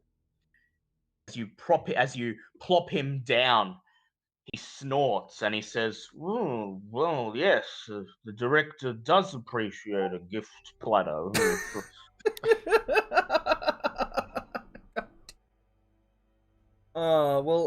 I guess this. Okay, you cut out halfway through there, Remy. Yeah, sorry, my microphone is a bit far away. I said, Max, I said, who the hell is this, and why did we bring him along? Oh, as you see, he makes a very good target. Well, he's his own cover, you understand. Alright, at this point, I'd just like to do sort of a spot hidden on all the doors, like go to each door and put my ear against it. Alright, make a spot hidden check, please. That is 30, which... Oh my god, and my spot hidden is just 30 as well, so that's just a past. I keep saying past. You creep around, and in front of each door, you kneel down, peeking through the keyhole and under the crack. And you cannot see or hear any movement on the other side of any of them. However, you determine that one door leads to a dining room, another leads to a kitchen, another leads to a back room, and the last leads to a bedroom. Well, I tell Max, if you're looking for some salt, I think the kitchen's that way. Okay. And thanks for the advice. I will certainly look there in a second. And I want to go have a look in the bedroom. Before he goes, can I do a spot hidden to see which door has been used the most? Yes. Go ahead. Oh. Oh. Come on, push it. Yeah, I'm going to push it one if you luck. wish. I'm going to use one luck. All right. You notice that all of the doors are in... Dale, 1 sec. Is your luck 90? No, Oh, my his spot hidden is spot 90. hidden is 90. Oh, okay. You Wow. notice that all of the doors are in a similar state of disrepair. However, based on markings on the floor, the two that appear to have been used most often are the ones leading to the dining room and the bedroom. Okay, well, The bedroom it is, Captain. I express my interest in going to the dining room leading to the kitchen, but will only go if the others are searching as well. That's a good idea. We'll go dining room, kitchen, then bedroom, all going together. Kitty just donated 5 salt. Thanks, Kitty. We're gonna need that. Do you want to go dining room, kitchen, then come back to do the bedroom together? Yeah. At this point, we should probably stay. Yeah. Max pushes open the rickety door into the dining room, and it sort of scrapes along the floor as it opens. Enter into the dining room, where a great slab of wood serves as a makeshift tabletop. It dominates the room. 2 uprooted stumps support it. The glowing lamp hanging above the table is especially horrible in the near darkness of the house. It is obviously formed from the stretched globular skin of a human head. Oh my the eye god. sockets, nose, and mouth still visible. As it swings slowly around in a gust of air, produced by the door's opening, you clearly see a stitched up eye and mouth hole. I'd like you all to make SEN checks, please. What are we in? Yes. Are we in Ed Gein's house? And that's a pass. Might be in Ed Gein's house. No, I failed. Okay. Check. That's a pass. A pass is 1 SEN, and a loss in a failure is 4 SEN. Oh, okay. So that's 55. Oh, not 555. So 1 sands. The 3 chairs at the table are crudely made. However, aside from the crude table and the ghastly lampshade, there does not appear to be anything else in the room. There is only the door you came through and a door leading into the kitchen. Does it look like the table has any like food or anything on it? Like it's been recently. Make a spot hidden check, please. Can I push that? Yes. Yes, that's a pass. There's no food on the table and no outlines for any plates or cutlery or anything like that, but you do notice at various points on the table dried blood stains ranging from what appear to be months or even years old to some that are as recent as only a few days ago. Ugh, god damn it, not this shit again. Oh dear. It's Wolf Creek all over again.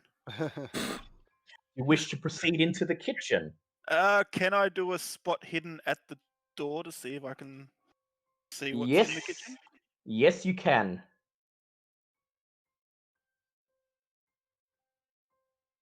That is a pass.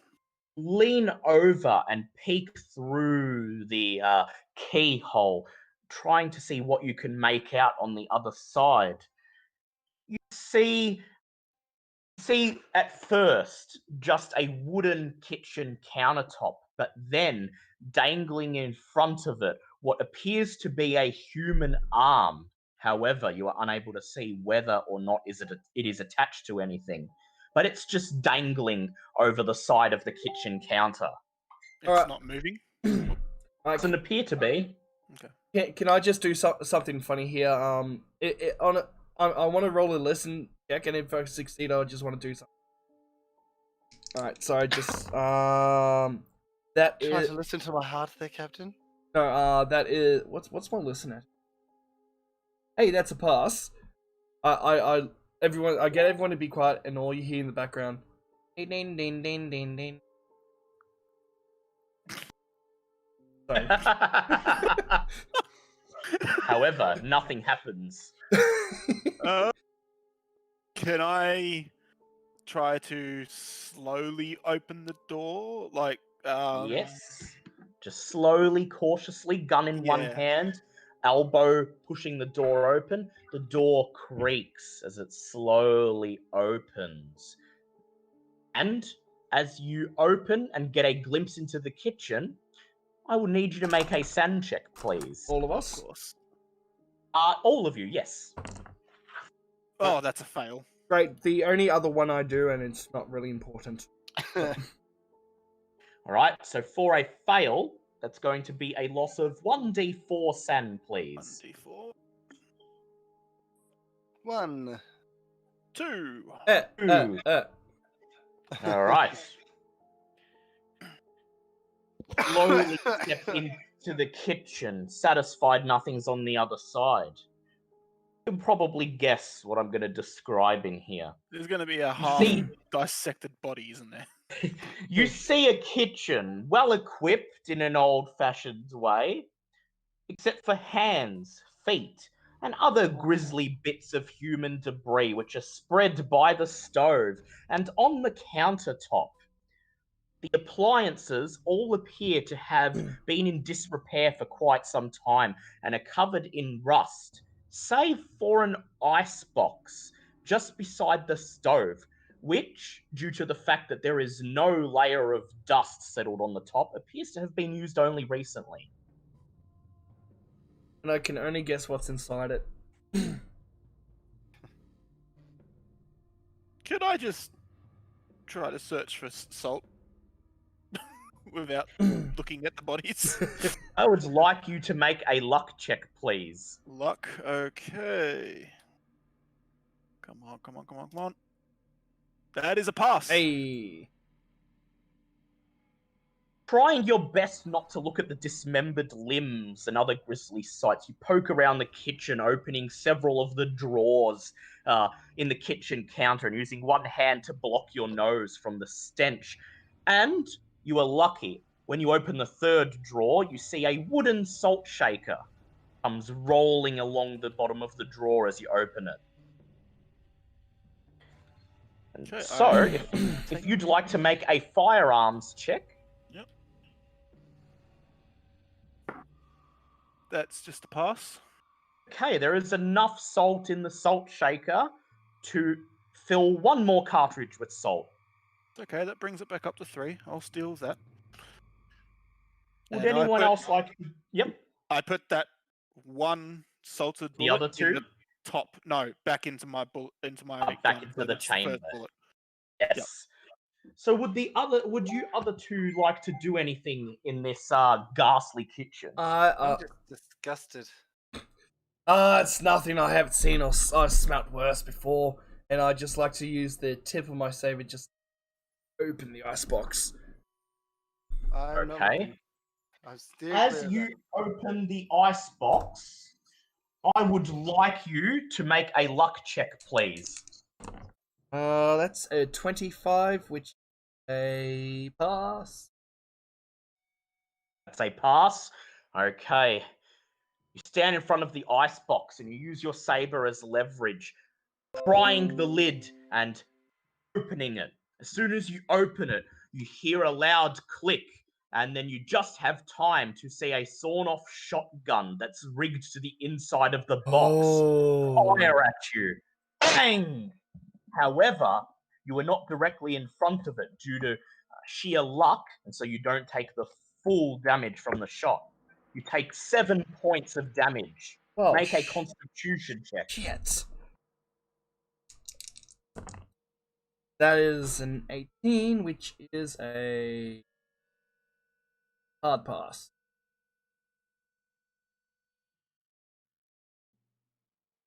However, you have sustained a major wound. It appears that somebody has rigged a trap a booby trap on the ice box, and you can see it now that it's open. The inside of the lid has a small wire, which was broken, disturbed by the tip of your saber, pulling the trigger on the sawn-off shotgun. Oh my. Inside the ice box, there is nothing other than several bags of blood and rotten meat. However, underneath one of the bags of blood, you can just see the tattered, yellowed remains of a shred of paper. We'll just cough. I pick it up and give it a load of Peru. Okay. It appears to be an incantation for some kind of spell. Somebody has written up the top a gift from the Order. We'll keep sending them, you keep killing them. Is signed Carl Sanford. The spell is called Mind Blast, and when you have a safe chance to sit down and read it properly, you will be able to learn it. And from Lovecraft Country, I know exactly what that does. It summons those weird black kids, that creepy, scary kids. No, I think it just sends you in. Oh no, yeah. Yeah, but no, God, we that's know gonna what be it does. fun. Yeah. Yep. Alright, cool. So you have that. Only room left to check now. There's the back room and the bedroom. Um, Well, they do say the most fun is had in the bedroom. I just look at Edward and just point at my wound. Mind. For you, Captain, anything. All right, make a first aid check, please.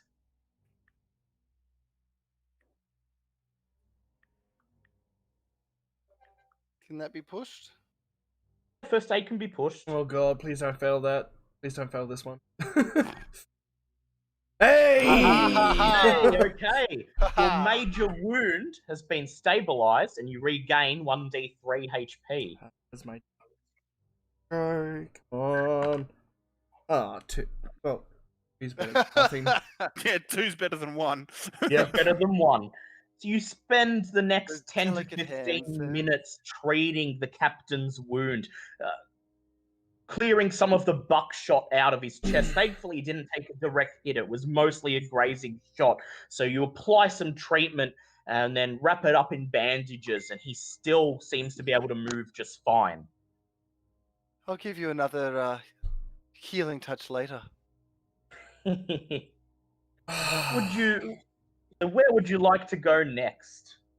Let's... I want to say we look at the bedroom before we look in the back room. Yeah. All right.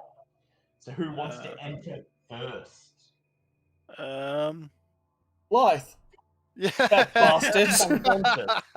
Well, I'm Unconscious. good with my gun at range, so I'll take second position if someone wants to open the door first. Well, Christopher just took a buckshot round to the chest. Apparently we're in the Jigsaw's house. I'll go first if you want. If I go first, can I do a spot hidden at the door? You can. I would like you to make a spot hidden to check. Luckily, that's still a pass. Make your way back out into the central room and you creep down, look through the keyhole of the bedroom door. And on the other side, you see nothing other than a pile of bones that reaches almost as high as the roof. Oh my god. Someone likes their chicken. That's a lot of dog bones. It is. Can I do a listen at the door? You can. Make a hard listen check, please. No, that's not even a pass. You can hear some rattling from the other side, from the bones, as some of them are dislodged and drop down and roll down the pile, but you can't hear any telltale signs of movement. May I attempt a listen check? Go ahead. Normal or hard? Hard, please.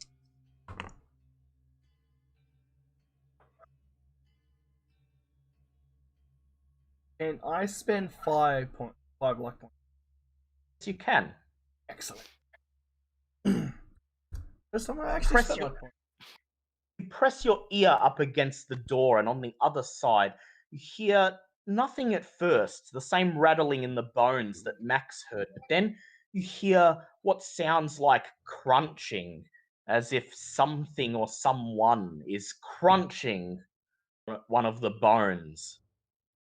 Okay, Get the rifle out. can I use, how big's the keyhole? Keyhole's about 1.5 centimeters high and about 0.5 centimeter wide. So, sort of easy enough to peer through. Yes, that's how you. Yeah, if you peer through, you see the same thing that Max saw. You see a big pile of miscellaneous animal bones that almost reaches the ceiling. I would like to use the heat thermovision on my goggles. Yep. Flick it on. I'd like you to make a luck check firstly. Oh my. That is a pass. Okay, your battery is intact, and you indeed do see a heat signature in the room. A human silhouette crouched down somewhere in the pile of bones, gnawing on something that he's holding up to his mouth with both hands. So I can see exactly where he is from the vision. Yes, you can. Right, relay it back to the well, first turn it off, save power. Relay it back to the guys, keeping a mental note exactly where he is, and tell the guys.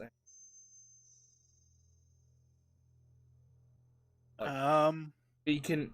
I tell you exactly where he is. If we stay quiet, we could open the door quietly, and we can set off some shots or just sneak up behind him, or leave him entirely. Someone could crouch down in front of me and open the door slowly while I'm aimed in the as close to the general area as I can get. Yeah, I was going to say the same thing. Well, aim from in that area. What's the damage on your gun, Smithy? I am 1d4 plus 1d10 plus 4. Oh, I thought the AK would have been. Alright, well, I'll just get my AK out anyway, and I'll be the one to slowly open the door and get you guys to. Right. Okay, here we go. So, Christopher steps forward, places his hand on the doorknob. Before we do this, I changed the bullet from the salted bullet to a non-salted bullet. To a non-salted one, very well. And then he turns the doorknob and pushes it slowly open. The loud creak fills the tiny room. And as soon as the door is opened, the man erupts from the pile of bones, streaking over the stained mattress in the middle of the room that serves as his makeshift bed. He raises his right arm, holding a rusty meat cleaver, and he shouts, "You don't fuck with the Woody family!" Open fire! Make a firearms check, please. That is a pass. Okay, I'm going to give him a chance to dodge. You set this up, so I'm going to give him disadvantage on the dodge. Oh, okay. Oh. Wait, Yeah, you rolled d20s. Oh, those were DRs. Oh, jeez. Wow, what a So lucky 10 and 60.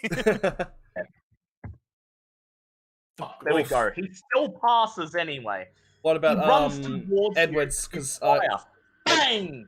Now, however, he swerves. He with an unnatural gait, he bends his body, dodging out of the way. And before Smithy can fire, he holds out his hand, oh shit, pointing at Max, laughing maniacally. Max, I need you to please make a power check. Oh, no. shit. Oh no. Oh shit. That's a pass. Hey. Okay, Nice. he's gonna make one to oppose yours. Oh, thank Shit. God. Oh wait, no, lower is better in this Yeah, one. isn't lower The is better. lower is it? Yeah, better. that's right. Shit.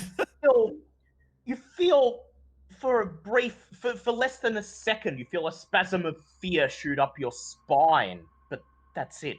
It passes.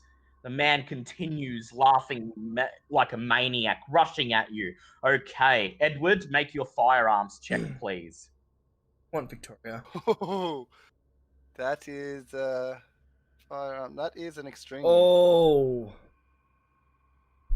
That's an extreme. Okay, we'll see if he can dodge. Again, he gets disadvantage. Hey. Yeah, no, he ain't dodging that. Roll your damage and double it, please. What did I say?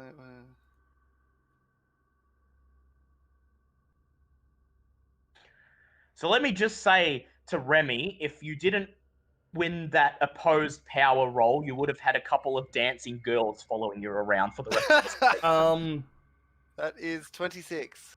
26. Yay? Bang! You unleash a musket round, hitting him right in the chest. His laugh stops abruptly, and he falls to the floor, his body landing in a pile of bones and scattering them across the room in a cacophony of racketing. Oh, good. Well then, I've been taking after you a little more than I expected there, Captain. I reload my gun and put the salted bullet back in the chamber, so it's the first bullet to fire. Sure. Also, how much ammo would I actually have? So how we do it is you can reload your clip as many times. Yeah. I will only make you run out of ammo if it's if it's not reasonable that you would have access to other ammo. Like now, Okay. you would have brought like a bunch of spare ammo with you now. But like, say you survive a shipwreck and end up on an island or something, then I'd be tracking ammo. Or my Okay. AK. Yeah, Okay, or his those AK are because he correct literally things. can't get ammo for it because it doesn't exist. So Okay. with my AK, I have like I have 6 clips. So that's for example, that's 6 times I can do full auto bursts. But if I just do single shots, that would last a while. Yeah, Yep. exactly. So I've got written down ammo of 30 for the AK. Is that 30 in total? Yeah, that's how much is in the clip. Yep. Yeah. So Okay. full auto is the whole 30 clip. Yes. Cool. Yeah, because when you do a full auto, you expend the whole clip in a bunch of barrages of ammo. Yep. So now that the room appears to be safe, I'd like you all to roll spot hidden checks, please. That is. Can I push that? Yes. I'm guessing mine was first. And Yep, on So my mine's side, a pass. Remy's is a pass. Mine is just on a pass. Just on a pass. Okay. So is Remy's the 49 or the 72? Remy's mine's is the the 72. It's a spot hidden of 90, so he's passed with the 72. Yeah, then in that case, mine's a pass. So Okay. crit pass. This room appears to be the haunt of the insane killers that you've just taken down. There are 4 crude soiled mattresses on the floor that they sleep on. But the room has been highly decorated, at least in a sense. Bones from all sorts of wild animals are piled around the room. They have all been cleaned as well as the killers could manage, but a rank and foul stench still rises from them, filling the room. You go away, Victoria, for the love of God. Most of them appear to be animal bones. However, you notice a human skull lying half buried near a pile of what appear to be moose antlers. My Can God. Try and identify them. Yes, you can. Please make a natural world check. Oh, and Oh, that's a fail. and Remy, for the laughing factor with the moose things, Is the Pangean moose. moose. Okay, I just Pangean moose. wasn't sure if you were up to date Yeah, on all you that. talked about it a lot in the group chat. Yep. Okay. Would you like to push that, Remy? Sure. I don't see what could go wrong with trying that one again. You say that, but we don't know I what say Dale's that. thinking. I say that. But when I fail this, it's going to turn into a giant fucking monster and devour us all. And now that you play, That's still a fail. now that you played this, you understand our paranoia in D&D. Yes. Yeah. Most of the bones appear to be from miscellaneous woodland animals, deer, squirrels, moose, things like that. You can see a couple of bones that appear to be from cats and dogs. Underneath the pile of bones, as you're examining them, you see a piece of paper wedged under a buffalo skull. You lift it up and take it out and unfurl it, and it appears to be a crudely drawn portrait of 4 stick figure people. Someone has written the Woody family at the top and given their names: Jonas, Zeke, Isaiah, and Joshua. Father and his 3 good. sons. Religious nuts. Yeah. So they're stick people. Yep. Okay, I'm thinking there might be like effigy. It doesn't So- appear. Well, no, it's just a stick figure drawing, as if a child drew it. Oh, okay. So what is everyone's health at? I'm at full. Since you healed me, I'm at crap. I'm at 10. I'm missing 12. Well, missing 2. Sorry. Oh, okay. It's going to say Light's that's a going lot to of be out health. for the rest of the session because I have plans. Oh no. Alright, That appears to be 'Cause, everything in the bedroom. so we're near the climax, aren't we? Nearly. Alright, so Do we want to flesh ward me, bitch. Yeah, that's what I was gonna... Alright, so what do I need to do? It is 1d4. Hit me up with that tasty flesh. I'll do it. That's a reasonable amount of sanity to lose. Yep. All right. And How so many there's- magic? How many so there's- magic points are you spending? So there's 3 of us, isn't there, that are... Or is it Yes. still Blythe? Still Blythe. Well, there is life, but he's going to be in hospital. No, so... Oh, he's still with us at the moment. Yes. So role-playing wise, you'd probably cast it on him too. Yeah. So Right. Well, then we just do 2 on each of us, and that'll leave me with 2. all right. So here comes 7 points of flesh ward for you all. Oh, hell yeah. Okay, so how do What I... this means, so basically this means you have 7 temporary hit points. Yep. Okay, I'm gonna write that down instead of So typing. you have what Letty in Lovecraft Country has, where you're going to take a bullet that would kill you, but you'll be fine. Oh, Yep. okay. Okay. I love that you can use that show to... Yeah, to Right? explain it to you. So there appears to be nothing else in the bedroom. There is only the back room, or you can of course leave. I as much as we should probably leave, we should best get the back. Yeah, we're Alright. in quite far. Whatever we do here, we've still got to go back and confront that fucking rich guy. Yeah, he sent you here. Yeah. And I don't like the fact that there's peeled skin. Under his bed, yes. So we'll check it out quickly and then... Yeah. Right? You proceed back to the back room. And remember, we started at like 7, not 6:30, so we're going like a little bit over our normal time. Back room. You press your hand on the door and push it open. This room is full of chopped wood, more bones, no human ones here, and tools. Tins of kerosene supply fuel for the lamps. Tins of kerosene supply fuel for the lamps of the house. There is a double-bladed wood axe hung on the wall. There are also 2 broken flashlights lying on the floor, and in a plastic bucket by the back door of the house, 2 very, very rusty shotguns and a bunch of shells just scattered haphazardly into the bucket. Can I check the shotguns and make sure that they're in working order? Well, you did say Yes, rusty. Make a firearms check, please. Yeah, but rusty guns can still have a use. Yeah, but a very high malfunction. That's true. 70, so that's a pass. grab one of the shotguns and look at it, and you determine that this is in such bad disrepair that firing it would put you at risk of losing one or both of your eyes. Oh no. Oh dear. Oh, I no. take that shotgun Very well. Oh, my and God. some shells. A handful of shells, stick them in your pocket. It might come in handy. That's all there appears to be in the back room. And so you're left, all of you, feeling kind of confused. There was no ghost here, no ritual, no sign of Jacob Smith, the member of the Silver Twilight. And indeed, aside from that piece of paper with the Mind Blast spell written on it, there's no evidence that the Silver Twilight Order have ever had anything to do with this place. I'd like to pick up the kerosene. Burn down the house. Oh, I was thinking that, but I'll get everyone else's opinion first.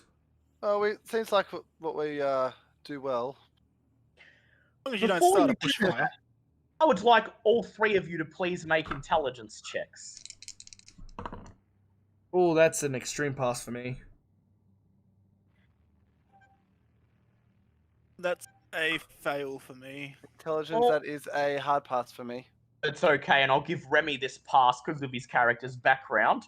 It occurs to you that although the house is made of wood, it's in such disrepair that it's covered in plant overgrowth, and right outside there is grass that's about 1 meter tall, covering the entire clearing all the way back into the woods. If you set this place on fire, you're going to have to run very fast because you risk causing a forest fire. Fair enough. I mean, We'll leave it for carrying out now. we're carrying out the tub of lard, so Yeah, I'll just keep the kerosene. Well, are the containers full? Yeah, it's about there's 2 jerry cans worth. All right, Might come in handy Yeah, later. I'll still take the jerry cans. And so disappointed that your trip to this house hasn't actually given you any leads. You gather up the items you're willing to take with you and help Dan Blythe back through the clearing, back down the trail. You reach your car just as the first red splotches of sunset appear in the sky. You heap Dan Blythe into the back seat, and you make your way back to Christopher Edwin's manse on the outskirts of Sulk Harbour. You hoist Dan Blythe out of the back seat, and Max and the captain escort him up the doorstep, push open the doors of the manse, carry him into the lounge, and prop him down onto onto the leather couch as Vera and Christopher Edward look up with looks of surprise on their faces. "Oh my lord," says Vera, covering her mouth with her hand.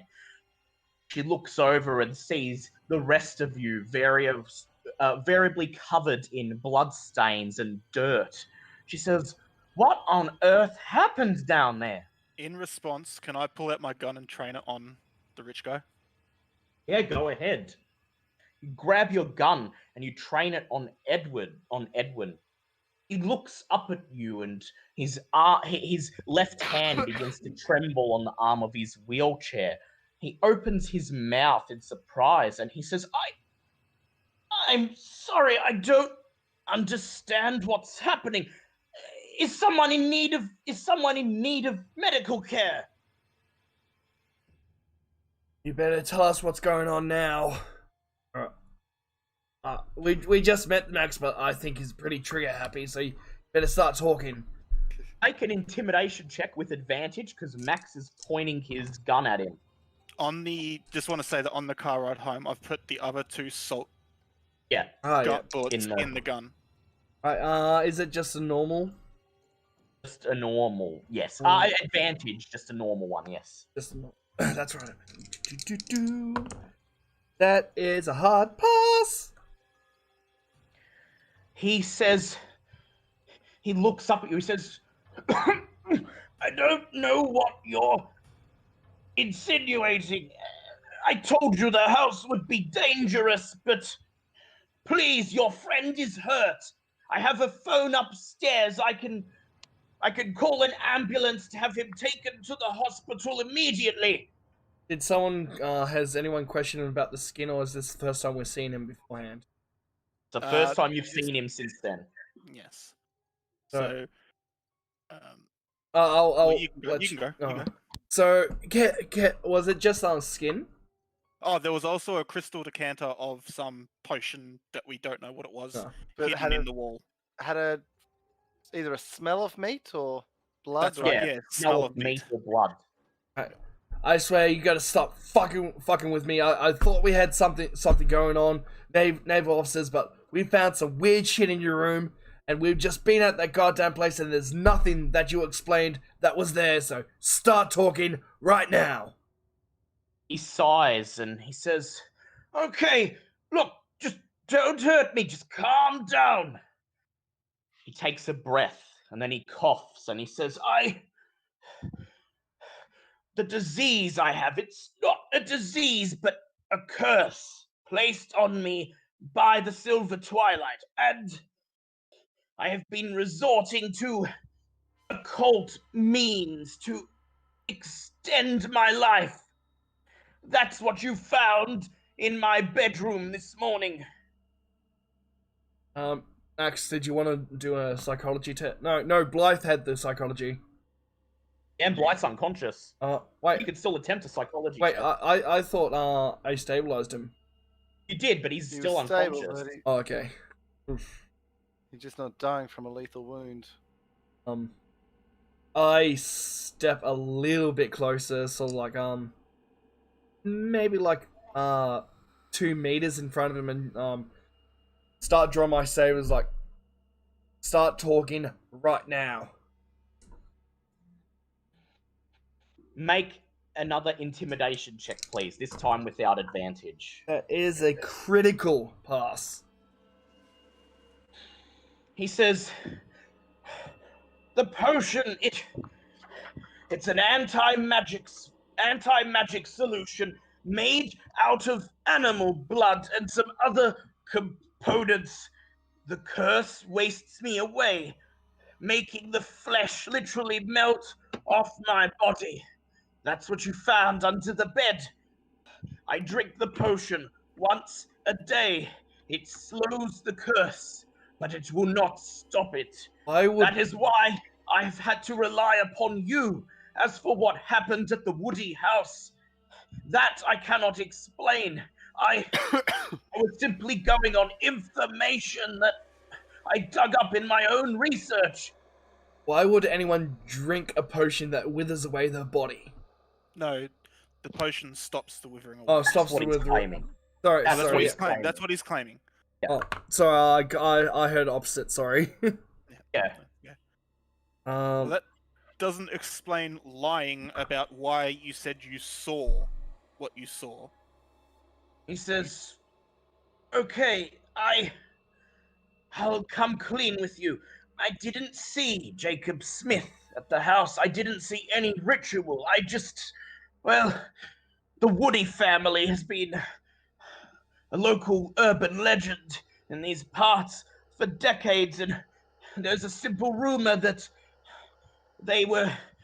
some of the things that they do, cannibalism, and witchcraft, and please, I sent you out there on a hunch. I had no idea that the Woody family would actually be there, that they were real, and that, furthermore, that they were dangerous. I was expecting you to just find an empty house." Well, it's certainly empty now. He shudders in a mixture of fear and perhaps revulsion, and he looks over at Dan Blythe. He says, "Please, we'll talk about this soon. Vera is in the process of cooking dinner for us. We'll discuss it over supper. For now, I need to call an ambulance for your friend. Book him a room at the local hospital. I'm a member there. I could get him private care out of my own pocket at the local hospital. Please, I have a phone upstairs. Will you let me Will you let me do this for your friend? He looks at Max, still holding the gun against him. How's he going to get upstairs? Yeah, That's a good question. Yeah. You could watch. I say, I will go with him while he makes the call. That's the condition for letting him go.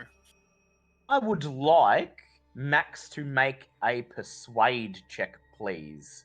Okay. Is persuade an actual? Yep. Yeah. It is? It's It 10% is? base. Oh no. Oh, that's a fail. Oh no. Says, look, I can understand you're suspicious. I'll take Miss Delacroix with me upstairs. He gestures towards Vera. He says, you just keep an eye on your friend. You know exactly what he's been through. I need someone to keep an eye on him before the ambulance arrives. And Look, shouldn't sir, someone go I with thought you Miss to Vera explain it? was. I thought she was making dinner. He says, you've got it on the simmer, don't you, darling? She says, oh, it'll be fine for a few moments. Besides, you're going to need someone to help get you up those stairs. The captain is more than capable of doing that, whilst I can stay down here and look after this thing. Make a Also- persuade check, please, Edward. Okay. Can I add extra reasoning to give him advantage on it? Yes. What would you like to say? Also, wouldn't you need someone to explain exactly what's happened while you're on the phone, so that the medics can be prepared to when they get here? That's a good idea. Okay, Edward, you may do the persuade check with advantage. Okay. Can that be pushed? Yes, it can. Both of them can. Wait.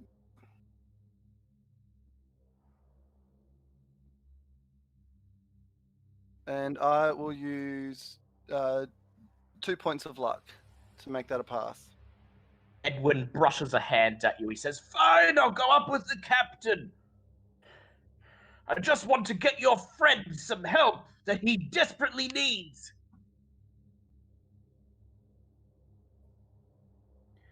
Do you push him upstairs, Captain? How can I push him upstairs? Wouldn't I have to lift him? Yeah, lift him upstairs. Yeah, that's what I mean. How did he get upstairs last night? You don't know. I'd just like to quickly question that because he gave his help the weekend off while we're eating dinner. He says, Miss Delacroix was kind enough to help me up the stairs, weren't you, darling? He looks over at her, but she's quickly ducked into the dining room to attend to dinner and didn't hear his question. Out of character, is there spells to like mind control people that you've come across before? There are, but I can guarantee that's not happening here. Yeah, Okay. no. Alright, Edward, you're coming too. Yep. I pick the captain up and... You hoist him upstairs. He says, the phone is in the guest room. The one that you two both share. You wheel him to your bed. You wheel him into your bedroom, and sure enough, you see the phone on the dresser opposite both your beds. You didn't see it last night because it was dark, but since if you knew it was there, you could have easily come up yourselves and called for it.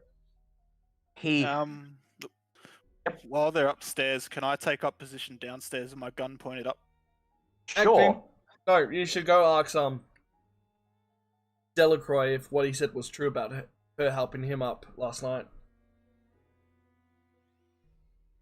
That's a good That is idea. true. Can I sit up and hope that Delacroix comes back out? Yes, you can. That's what a luck check will be for. Actually, no. grabs- There's gonna be. Yeah, actually, I'll do that. I'll sit up and hope that she comes out. He reaches for the receiver of the phone, lifts it to his ear, and begins to dial a number. He looks at you, and then you hear him clear his throat. He says, Yes, Portland General Hospital. Yes, this is Mr. Edwin. Yes, Christopher Edwin. Please, you need to send an ambulance to my home immediately. We have someone here who's wounded, terribly wounded. They need medical assistance immediately. While he's doing that, can I use a spot hidden on the phone to see if it's actually connected? Yes, you can. Please go ahead. That is a 25, which is a pass. The phone is connected. However, I would like Edward to do a spot hidden, please. Okay.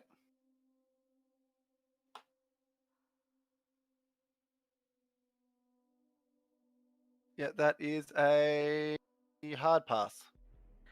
Edward, as he talks on the phone, you look around and your mind eventually wanders to your bags at the foot of your bed.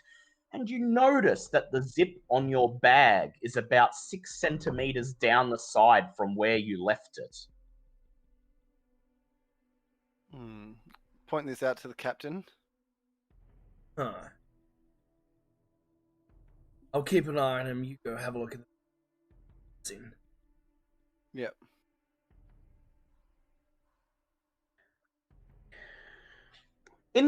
You grab your bag, place it on the bed, unzip it, and begin to open it as Christopher keeps an eye on the old man who chatters away on the phone ordering the ambulance. Everything is as you left it, except I'd like you to make a spot hidden check. I'd like you to make an intelligence check, please. That is a hard pass. All of your clothes and other miscellaneous toiletries and personal effects are where they should be. Nothing appears to be missing, and you shrug your shoulders that you were a bit paranoid, and you're about to close the bag up, but then you remember recently, as of a few months ago, you've been taken to carrying your Necronomicon at all times, keeping it in your bag rather than at home in your library. And your Necronomicon is no longer in your bag. Oof. You zip up your bag and place it back at the foot of the bed. Do you mention this or do anything? I make I look to the captain and have a look and make sure that the old fella's not looking in our direction, and I just sort of give a gesture of a book. I would like the captain to please make an intelligence check. Oh, that's a 7. I don't even need to check my intelligence. Yeah, Edward mimes reading a book to you, and he mouths the word Necronomicon. He's telling you the Necronomicon is missing.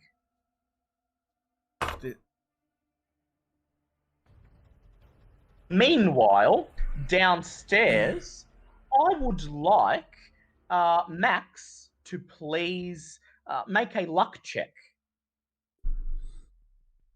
Max, make a luck check. Yep. D100. That is a fail. Yeah, you wait with your gun held, but Vera Delacroix does not emerge from the dining room during this time. Back upstairs. What are you guys doing? Am I noticing he's still walking? Or Yeah. quotation marks talking? You look over at him and he says, "Yes, you know the address. Please be here soon." And then he hangs up the receiver. He looks at you. He says, "An ambulance is on the way." He said, "I'll be here within 10 minutes. Let's watch over your friend." No, not I so just fast. I just old pull man. out my my rapier and just put it up against his shoulder and say, "You need to start talking right now. Don't mess with Why- Edward's books. Things have been are missing since I last checked them out of my bag. Things that should not be going missing." Missing? What do you mean? He shakes his I- head. I bring the rapier up from his shoulder and just bring it over across and touch his neck with the side of it. I am not in the mood. I kind You've just of do the same half draw it out because, of course, I know the importance of the Necronomicon and don't want it in the wrong hands. Yes. I am not the Yeah. type of person to get on the bad side of. See this man over Okay. there? He is holding it together. If I give him Remy, the look, your time is coming. if I give him the look, Yeah, I know. things are Um, going to be going very, very wrong for you. So I would start talking immediately. Make an intimidation check with advantage, please. Let's see how this goes. That's why I said somehow, Dale. I know that something's happening. Oh, nice. That is a hard pass. He says, "Yes, okay, I took the book." He says, "That thing is dangerous. It can't be left in your hands. I took it, and I'm planning to dispose of it." How did he know we had it? He says, Answer the "Look," man. he says, I searched all of your belongings this morning, one by one, until I found it." What the hell were you doing in our belongings, old man? He says, "I was searching for the Necronomicon. That's why I summoned you here. Take it from you. It cannot be left in your hands." Where is this book now? He says, "It's gone." He says, "I Gone? gave it to a trusted friend of mine to dispose of it in a place where it will never be found. You It's idiot! the old lighthouse." No, well, now it's already I found. I just look at the captain and say, "I'm leaving this with you." I run my rapier ever so slightly across the neck as I'm pulling it back, so it leaves a cut, draws a little blood, and I walk out the door. What do you do, Captain? For the love of God, you're hiding something from us now. Talk! Actually, no, while I do this, can I put the tip of my rapier on his skin? Because it's a blessed rapier, it would react to him. Yes. Okay. As soon as you touch him with the rapier, his body begins to shake violently, uncontrollably. Then, in front of your eyes, patches of his skin begin to drop off like a flower molting its petals. The squelching noise makes you sick as chunks of flesh and skin break off his body. Shit, everyone Do get here now! Do I need see you- this before I walk Nope, out? you've left the room. He's called out. I need you to please make a sand check. Yeah, of course, that shit's disturbing. That's a pass. That's a pass. Okay, you lose 1d3 san. Yeah, that's fair. What's that? It's a 1. Okay. He stands up out of his wheelchair as his flesh begins to break away. And then finally, it is done. You see at his feet piles of melted skin and dripping flesh. The door bursts open, and in come Max and Edward. As you do this, from outside, you hear the sound of a siren. The ambulance has arrived for Dan Blythe. You hear Vera shouting, unaware of what's happening understairs, "I'll get that!" Standing in amongst the piles of skin, you see a figure. It appears to be, was it human? An emaciated corpse. Rubbery, leathery skin stretched over bones, barely any flesh left on its body. Where its eyes would be, nothing but leathery leathery skin stitched over the eye holes. Something that is dead, yet alive. That was merely taking this person's form. I would like Max and Edward to please make sand checks. That's a fail. And if Okay. mine's a second, that's a pass. Okay, so that is 1d3 for you, Edward. And for you, Max, this is 1d6 and you're Oh, losing. dear. Oh dear. Don't roll. Don't you dare roll that 6. Oh no! Okay. I need you now to make an intelligence check. Okay. And if you pass, then you go temporarily insane. This is what you want to fail. This is what you want to fail. So what was it? Intelligence? Yep. Yes. You want to fail it or you're going to go insane. Oh, well, fuck. Oh, yeah, I failed. Oh, thank God. Failed. You are stunned by the monster in front of you. You feel your mouth dropping in awe as your hands shake and you reach for your gun. You've seen some terrifying creatures. You've stared down the white rhinoceros. You've fought tigers in the jungles of Sumatra, but this is nothing you've ever seen before. And then, before you have a chance to do anything, it bares its mouth, holds out its hands, which suddenly erupt into sickly, twisted, gnarled claws, at least 30 centimeters long, and it drops down onto all fours, some sort of feral beast, and then leaps at you. Max, I would like you to please make either a dodge check or a fighting brawl check. Okay, dodge, I do not have anything, so I'll make a fighting brawl check, I guess. Well, what's your dex? Because it dodges automatically Yeah, it's half half of your your dex, but his Yeah, dex is 20. My So dex is 20, so I've only got 10. right. I pass the fighting brawl, though. all right, Wow. we decide to contest it to his. Oh. He leaps at it. The creature leaps at you, gnashing its teeth and swinging its claws at you. You grab it, you kick out, making it topple to the ground, and then as it falls, you give a swift kick to what passes as its rib. Roll your unarmed damage, please. Okay, so it says 1d3 plus DB. Yeah, DB Damage is bonus. your damage bonus, and you have 1d4, I believe, at your build. Oh, damage. Oh, yes, 1d4. Okay, so Nice. that's d3 plus d4.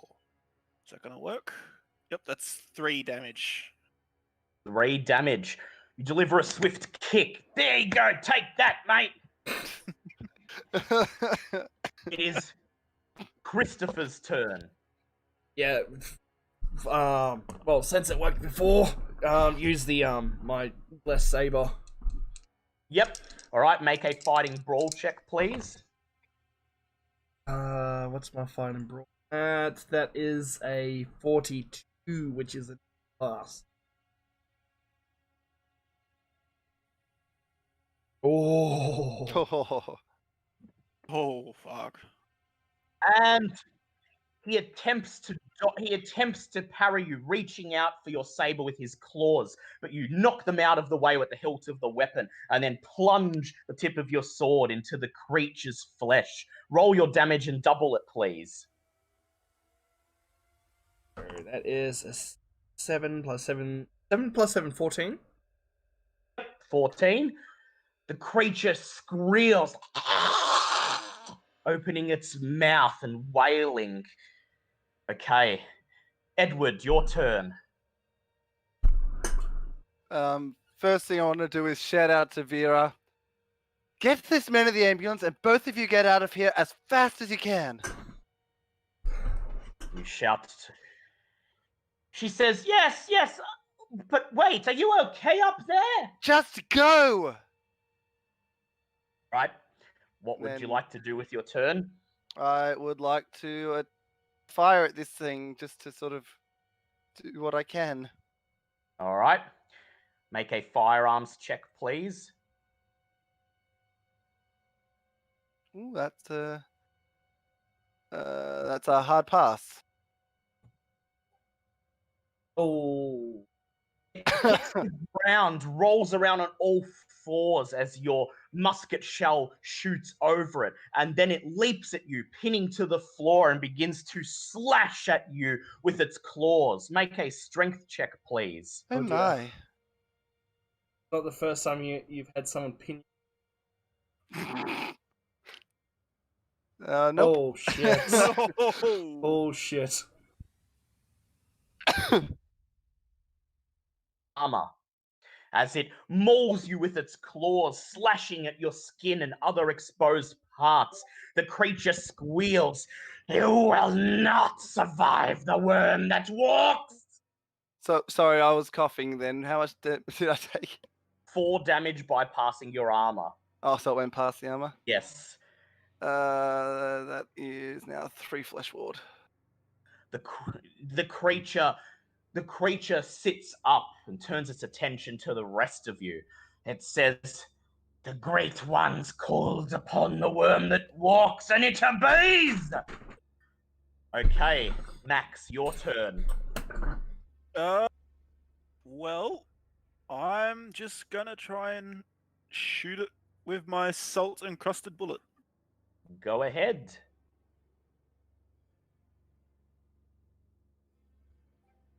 That Ooh. is a hard pass. No, an extreme pass. Sorry. Yes. Nice. Creature leaps off of Edward's chest towards you, squealing in an inhuman voice. You raise your gun and you fire. Bang! Okay, roll your damage, please. Okay. So 2d6 plus 4. Is it doubled? No, it'll just take normal. Can so I use my basically- boost to double it? No, Or because have I just wasted this- my boost this session?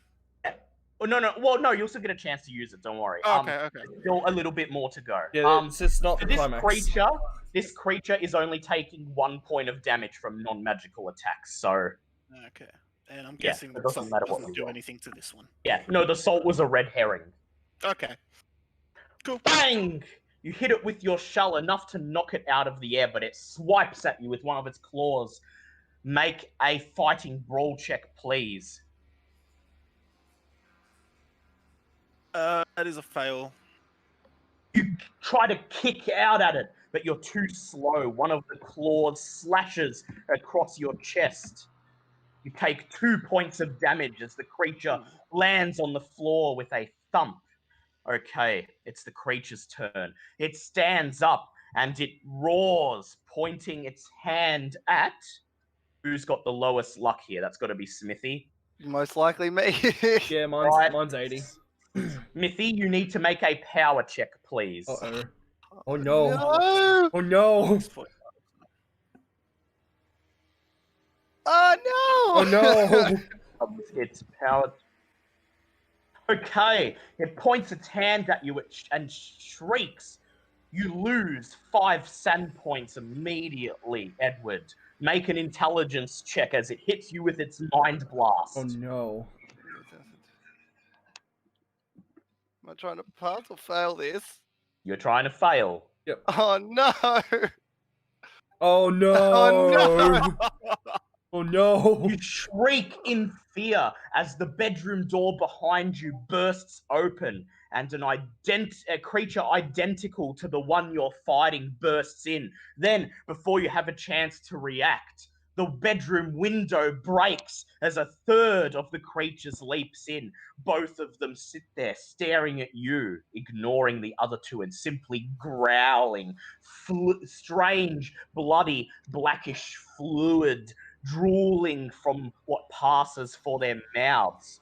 Okay, you are temporarily insane. You are going to grab your cavalry saber and rush at the nearest creature. I'd like you to roll a fighting brawl check, please. I could use that 9 right now. Oh, that'll work too. That is a normal pass.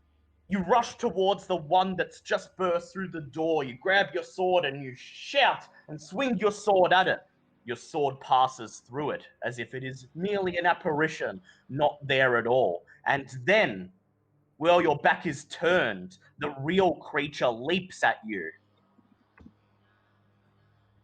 Take 2 points of damage, piercing your armor, and you are pinned to the ground.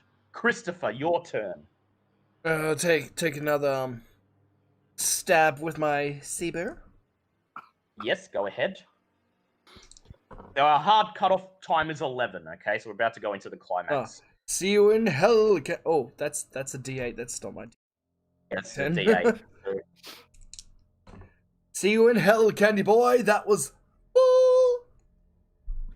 That's yep, okay. So you're using your magic sword, roll damage, and double it, please. And that will be an impale, so you then double the doubled damage. Oh my goodness. Jesus. Is 18. Up. 18, okay. Plunge your sword into it. It shrieks, but the thing still won't go down. It lashes at you with one of its hands. Make a dodge check, please. Oh, Jesus Christ. F in the chat for Smithy. Kitty just donated five bits. F in the chat for Smithy. Okay. Smithy's not dead, he's still hanging on. He's just, That was he's double just the crazy. double. Wow. Oof, Yeah. Okay. that's insane. Okay, you said dodge, wasn't it? Yep. That is a... Oof. Not a pass. That is a 72.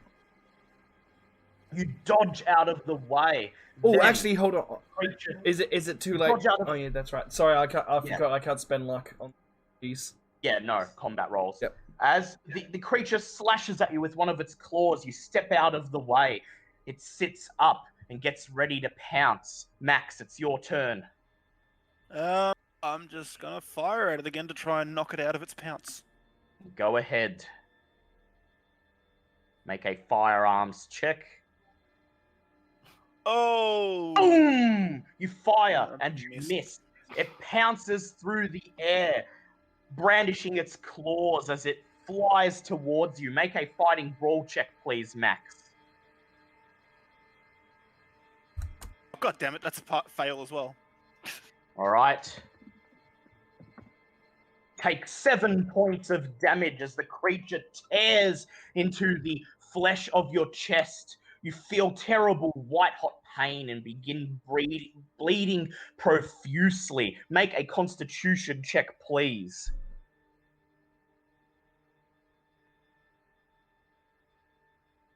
That's a pass. It's a normal pass. Manage to maintain.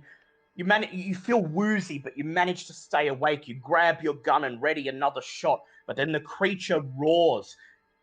It springs down on its hind legs, and then it turns its attention to the broken window, and with superhuman speed, it leaps out of the window, disappearing into the night. It. But he It- ran. Yeah, you hear a thump as it lands on something outside. You take a look out the window and you can't see it in the darkness. Whatever this creature is, it appears to have chosen to fled for now. Killing him. Sit and you take a deep breath, recovering from your wounds, and then you head over and search the pile of clothes and skin and flesh that used to be the old man. In amongst this gunk, you find 2 pieces of paper, an envelope. On the front, it has the name Christopher Edwards, the current address, Salk Harbour, Maine, and on the back is a postmark for Easter Island, Chile. The other document is what appears to be a death certificate. The death certificate is in the name Christopher Edwin, who passed of a fever 6 months ago. Oh, that cheeky dick waffle. Do you open up the envelope and see what is inside? Yes. All right. Inside is a yellowed letter.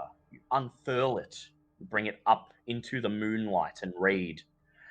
Yathakab Neolathatep, your words are true. We seek the destruction of those who kept the Rulia disc from us and who may have discovered the Ark of Vlaktos. Their deaths are ordained by the Old Ones of space and time. Praise Shub-Niggurath. We, the instruments of the Old Ones, must act for the Old Ones one more time. Your plan to befriend and then to slay our enemies is good. You are the strongest of our group to remain in America now that we must set sail to participate in his rising. With the Watchers of the island, we mark the approaching days of our Lord's release, and we have amassed enough power and wizards to ensure the fruition of our great Lord's desires. Only guard us from our enemies who yet resist our will. We can take no chances. At his vault, any soldiery will aid them, not us. Many of us are yet vulnerable to bullets and steel, but you are not. Do as we have designed. Cthulhu Fatugan, Carl Stanford. The name you've come to despise, Carl Stanford, the leader of the Hermetic Order of the Silver Twilight. I just look over to the captain and go, check your belongings. Are they still there? Yeah. Captain, you rush over, open your bag, and all of your belongings are intact. After comparing your bags, you come to the conclusion that the only thing missing is the Necronomicon.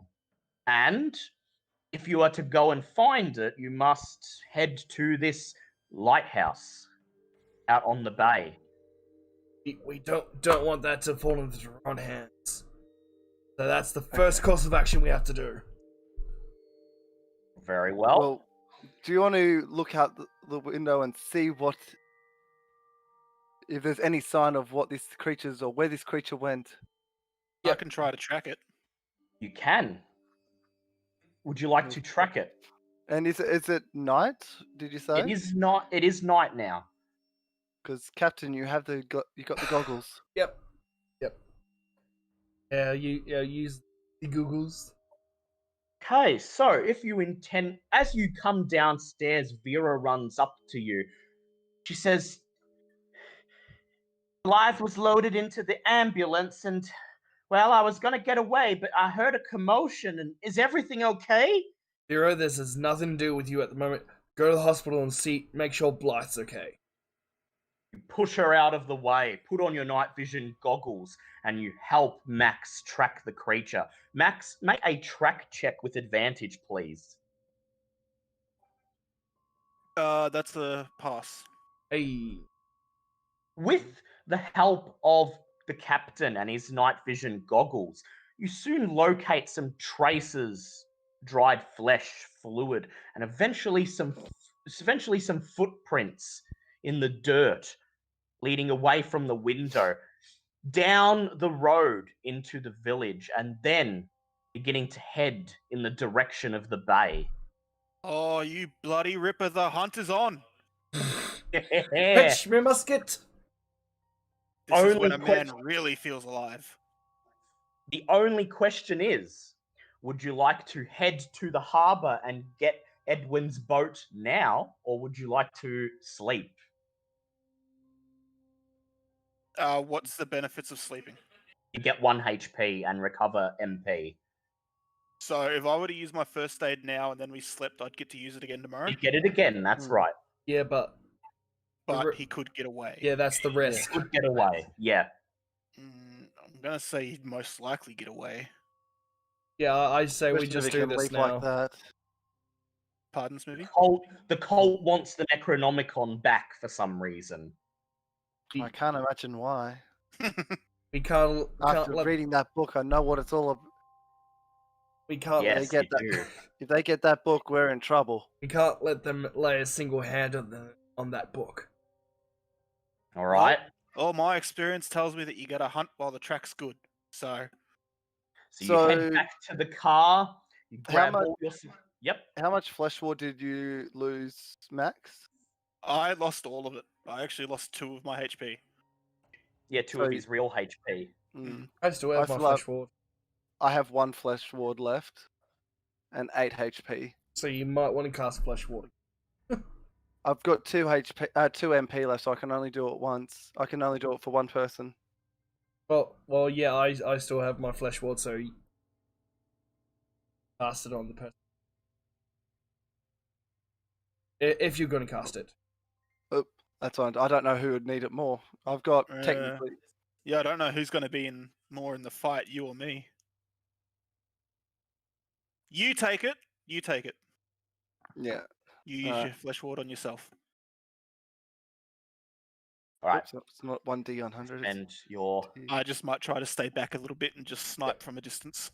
yep. That's 3 Three. sanity for. And that's 4 flesh ward points for you. Takes me up to 5. Okay. You return following the tracks back up to the mansion. You gather around the car. You quickly head into the house, grab your belongings and bags, and throw them into the back of the car. As you're doing so, Vera comes rushing out of the house. She folds her arms and she says, "If you're heading out there onto that bay, going after that book, I'm coming with you." What book? She says, "I heard you shouting all about the book." Well, Vera, I honestly think that in your own safety, what we just had to deal with almost took us out. So I will leave it in your hands, but my recommendation would be for you to keep yourself protected. I would like for you to please make a persuade check with disadvantage, because she seems pretty steadfast on coming. Perhaps Captain, do you want her to foolishly. come? That is still a pass, either way. She folds her arms, purses her lips, and she says, "You're telling me to give up on the biggest scoop I've ever had in my entire career? This could get me off the lifestyle column. This could get me away from writing about weddings and funerals. I could be on the front page. That's my Pulitzer out there." Well, I get that, and we will give you information when we get it, but I would hate to see that pretty face of yours get hurt. She turns and looks at the captain, pouting, biting her lip. What do you say? What do you do, Captain? well, if you really want to get it and really want to die, you can come, but you should stay here, go to the hospital, and look after Dan.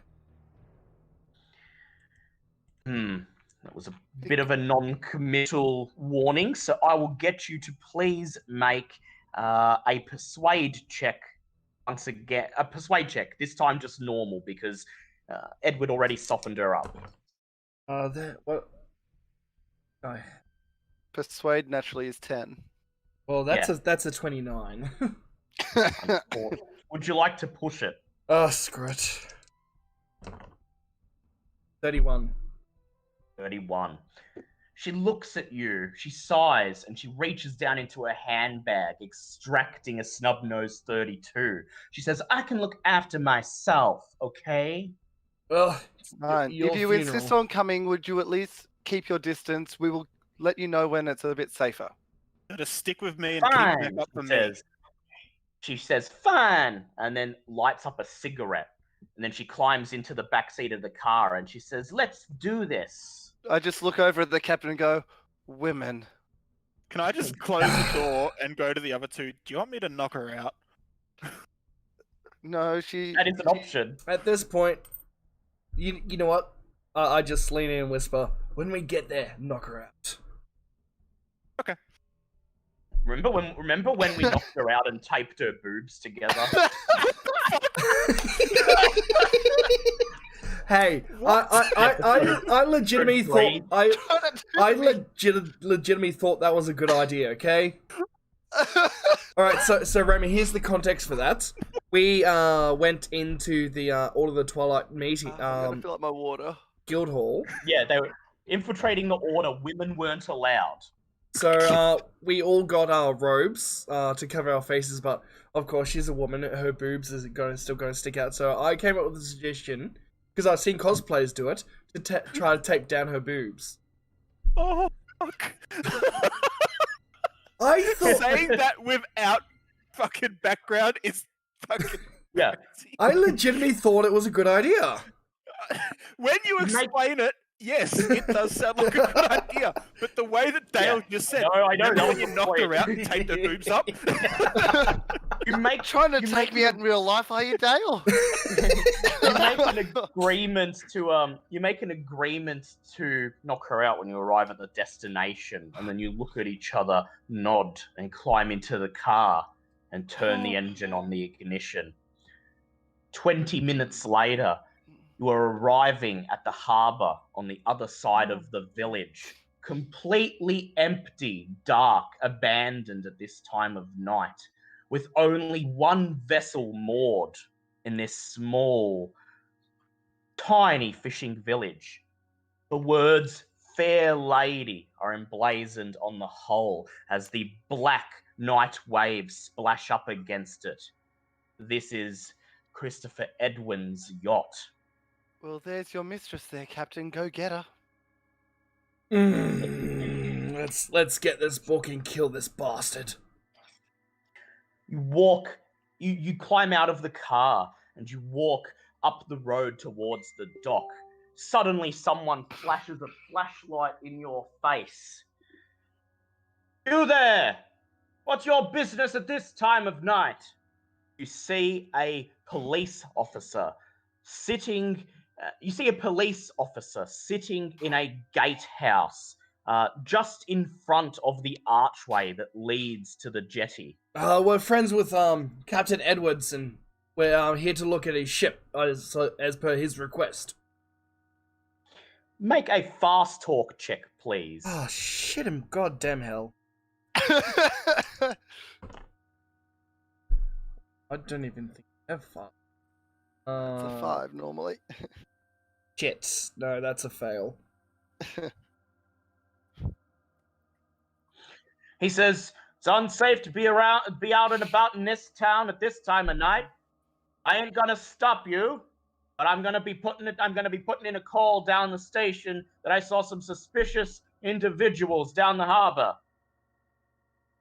Oh, how much would it be to make it worth your while not to mention this? Make a credit rating check, please. That is a hard success. Reach into your wallet and you extract. You keep extracting bills until he tells you to stop. It ends up taking $200 to Holy shit! to buy the police officer's silence. I am left with Silently takes the $39. money. I will put in half $39. of it. Right, it's 100 each. Oh, thank you. He silently takes the money, puts it in his pocket, and he says, I didn't see you here. By the way, Captain Edwin's ship. It's a nice gull. Too bad he's not in much of a state to sail these days. That's why he sent me for it. We were planning on I'm Captain myself, you see, and we were planning on taking a little trip as of old memories, say. Make a charm check, please. That's something I could do.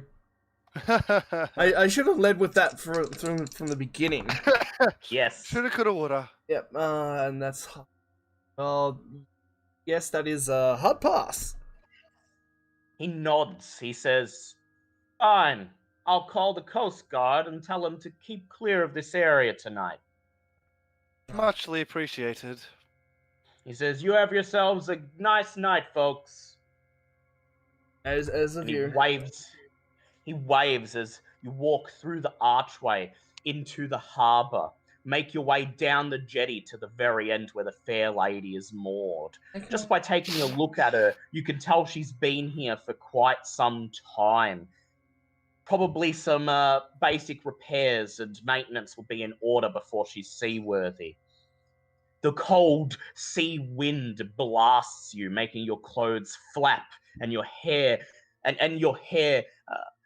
twist around your faces. Vera brushes her waving hair out of her eyes and she whistles and she says, well, Captain, I hope you know how to get this thing seaworthy. Do you doubt our fair captain? I think I'll have no problems getting this old bitch seaworthy. There is a gangplank in front of you to get aboard the yacht. Wait, What would you do? weren't we meant to knock her out and leave her in the car? Yeah, this is your chance. We were going. Oh, you were going to knock her out. Then there was the cop. Oh Yeah. yeah. You couldn't exactly Yeah. knock her out when the cop Maybe was... when we're on the boat. So are we taking the boat somewhere? Is that what's happening? Yeah, you're sailing out to the lighthouse in the bay. Right. When we're on the boat sailing out, maybe then I'll knock her out and just put her in the seat. And Before that though, I would like to take a look around the boat. All right. Ladies first, you say, as you gesture for Vera to climb aboard. Oh no, ladies first. Gesture for Edward to go. Edward climbs aboard and then he says, "Now, the real ladies and the captain climb aboard." You take a look around the boat. In any other circumstance, it would be a pleasure to be on this boat. It's a very expensive, very well designed and maintained steamboat. It would be a pleasure to take it out. It's not as comfortable as your Mayflower Mark II, but it probably is worth quite a bit more. Just the same, it's been moored here for several months, and when you examine the engine down in the hold, you notice that it's caked in a layer of dust and is going to require some basic maintenance before you can get the steam engine up and running. That would be a mechanical repair. Yes, it would be. I'm assuming if I made a good roll on the heavy machinery repair, that would have been that. Yeah, it'll either be mechanical repair or operate heavy machine. Yep. Which I have neither. That is a normal pass. That is a 26. Okay. You find a toolbox in the hold, and while everyone fans out around the boat, just looking below deck at the quarters, checking out what's on deck, you get to work performing some maintenance on the engine. Now, you can only do surface level repairs because you're using mechanical repair. Operate heavy machine would be required to get this thing up to perfect condition, but you're able to do enough to get it to at least start. However, as you lump some coal into the burner and the engine starts to hum, there's a pained sort of whine to it, and you can't help but feel that perhaps if it's under enough stress, it might still fail. Oh, question. Do I still have the jerry cans on me? Yes, you do. Excellent. Okay, I just wanted to know. Actually, make a luck check, and we'll see if you manage to bring them. Okay. Well, they were in the car, so I don't see why you wouldn't have them. That is a pass by 1. Yeah, you thought to bring them with you, so you've got them here on the ship. Awesome. You Now, start the engine. Yep. Before I was going to start the engine, I just wanted to have a look around in the cabins. Yep, sure. Make a spot hidden check, please. That is a 37. Can I spend 7 points? Yes, you can. can I actually help him? Yes, Walk around so you to can give make him one as advantage well. instead? Oh, Or you make can one. do your own spot hidden check. Okay. So if he's doing it as well, do I still need to spend the luck points? No. Okay. Oh, just well, can't- you're doing it for separate. You're doing it Okay. for separate things. Mine is a hard pass. Okay, so you, Max, you're just roaming around above deck, just checking out the yacht, seeing what's about. And you make note of the fact that at the back of the yacht, there is a yellow rubber lifeboat hanging up against the back of the cabin wall. It's screwed in and will require a bit of effort to remove. However, below deck, the captain is looking around, checking out the cabins. At first, they appear to be nothing other than mildly well-decorated, a mildly well-decorated captain's cabin and a bunk room and a little kitchenette and a dining room. They're small and cramped, as is the nature of most rooms on small yachts like this, but they are very well, nicely decorated, and you could tell that when he was alive, at least, Christopher Edwin had some taste. Is in the captain's room. in a drawer in the bedside table that you find a tiny screwdriver designed specifically to loosen the bolts on the lifeboat. Ah, how convenient. Then, once the steam engine is making its pained, barely functioning purr, you head up onto the deck, place your hands on the wheel at the helm, and sail the ship out into the oily black night ocean of Salt Harbor Bay. Sailing on the ocean, sailing on the sea, sailing on a ship is a life for me. Can I Okay. get up somewhere high and scout ahead through my scope? Yes, you can, and I would like the captain to please roll an appearance check. Hey, I was just doing that for fun, but okay. I know, but Don't get to do it very often. I do not. My appearance. That is a 23, which is a hard pass. ooh, okay. So everyone gains 1d3 Sen for the rousing sea shanty. Oh, yay! Your spirits, even as the ocean below you, that the boat. And that was a 3. Excellent. Oh, we get it. We do Right. our own ones, right? Yeah. The captain sings heartily. His voice. Hey, get 3 back. Oh, fuck both of y'all. Hey, I need it for my. That's my No, that's sword true. coming back. That's true. The captain sings heartily a sea shanty as he pilots the ship. His fake, hearty voice doing its best to disguise the fear he feels deep down, and your spirits are somewhat raised as the ship makes its way over an ocean that more resembles an endless void of blackness than water, as you hear no sounds other than the waves caressing the side of the boat and the cold wind buffeting your bodies, as there is no light other than the lanterns on deck and the twinkles of the stars above. If you're going to do anything to Vera, this is the time. So the rooms looked fine, didn't they? Yes. I give a bit of a nod down to the others, and we start escorting her down to the captain's cabin. I guess I'm still left on top because someone needs to steer this bird. That's true. Oh, and Why escort her? Why don't you just knock her out on deck and carry her down there? and also I passed the screwdriver to Remy. Yes. Well, we can do that as well, but I just start walking away as if nothing's wrong. You ask her for And you help in the nod to cabin, that. and I'll come up behind her and knock her out. Very Yeah. well. You approach hold Vera. on 1 second. I Sorry. go and say, One second. Who's gonna knock her out? I will. Max is. All right. I pass Mac my blackjack. Yes. I was just going to hit her with the butt of my gun. Yeah, but I mean, that'd do it. the blackjack would do probably less. Well, Charlie taught you how to pistol whip people, Max, so you'll be fine. Okay. Yeah. so You I go approach up to Edward. Vera and say, well, if you're looking for a scoop, there might be something that could assist you in the captain's quarters. They're this way. She looks up at you from the deck chair on which she's sitting, her hair blowing in the wind, billowing around her face. She shouts over the din of the wind, "Did you find something below deck?" Yeah, well, we found the captain's quarters. There might be something of use there for you and your scoop. "Good point," she shouts, "but just the same, I'd like you to make a charm check." Oh, dear.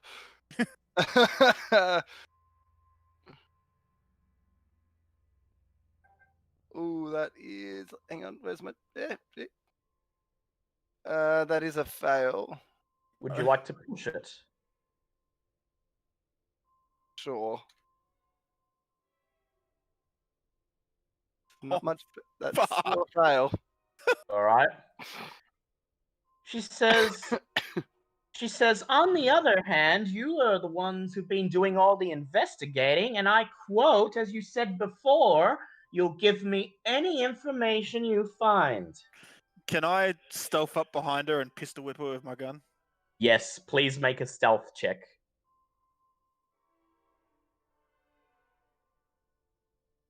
Oh, fuck off. Would you like to push that? Yeah, I'll push it. Okay. Oh, these rolls. Oh no. Oh, Oh no. I should have just used luck. Brand, would you like to use luck on this? No. That's No. 12 Right. luck. well, 12 luck is a 12 get- luck is a reasonable spend. You know what? Oh, Yeah, fuck it. Yeah. yeah. I'll use 12 luck. That's, Brandish your rifle, 30, and as she talks to Edward, she pulls her white coat tighter around her body to block out the wind. Over the sound of the wind and the waves, she does not hear you. You raise your rifle and make a fighting brawl check, please. Oh, fuck. She just turns to you. I'm gonna kick your ass, boy. That's a. oh wow. That's a. Wow. That's a Oh god. extreme pass. Dream. Just Get get an really extreme loud pass. with that. Okay, you're not gonna kill her. I just wanted to make you roll it so you'd be paranoid. Get an extreme pass on that I one. was gonna say to make sure you actually hit her to knock her out instead of just like Yeah. concussing her a bit. Yeah. Yeah. You I'm smack just the happy I butt, got an extreme. you smack the butt of your rifle into the back of her head. She's halfway through a sentence. Something about how when she has her Pulitzer, she's going to stare at it at least 3 hours of every day, but she doesn't get to finish. The butt of your rifle collides with her skull. She opens her mouth, lets out a soft "oh," and then falls forwards unconscious. Too Her much face talking, not slumped. enough action. Her face slumped. Her face slumped over her chest and legs. Come on, help me get her into the cabin. Yep. She's Did you have quite to hit her light, so too. hard? Look, she Quite wouldn't shut up, light, so okay? it's And she not kept hard to insisting that carry she should her. come.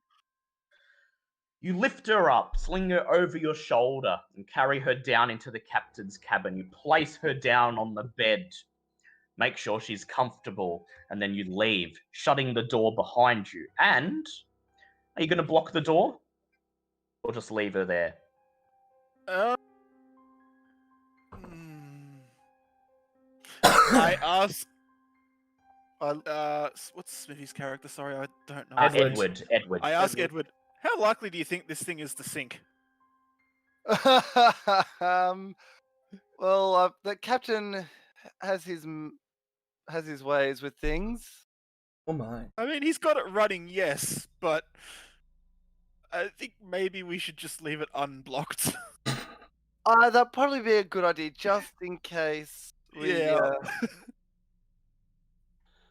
Okay, so you're just going to leave her on the bed, leave the door accessible, so at least if you need to get her out, you can. Yep. Yeah.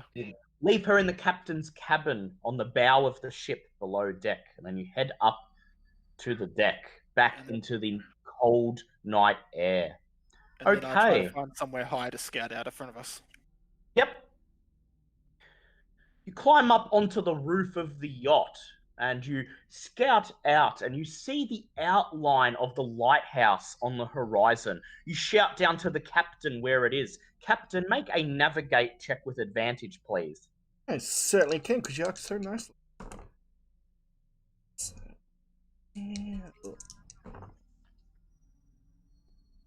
Navigate. What's my navigate? Can I spend 2 luck points? Yes, you can.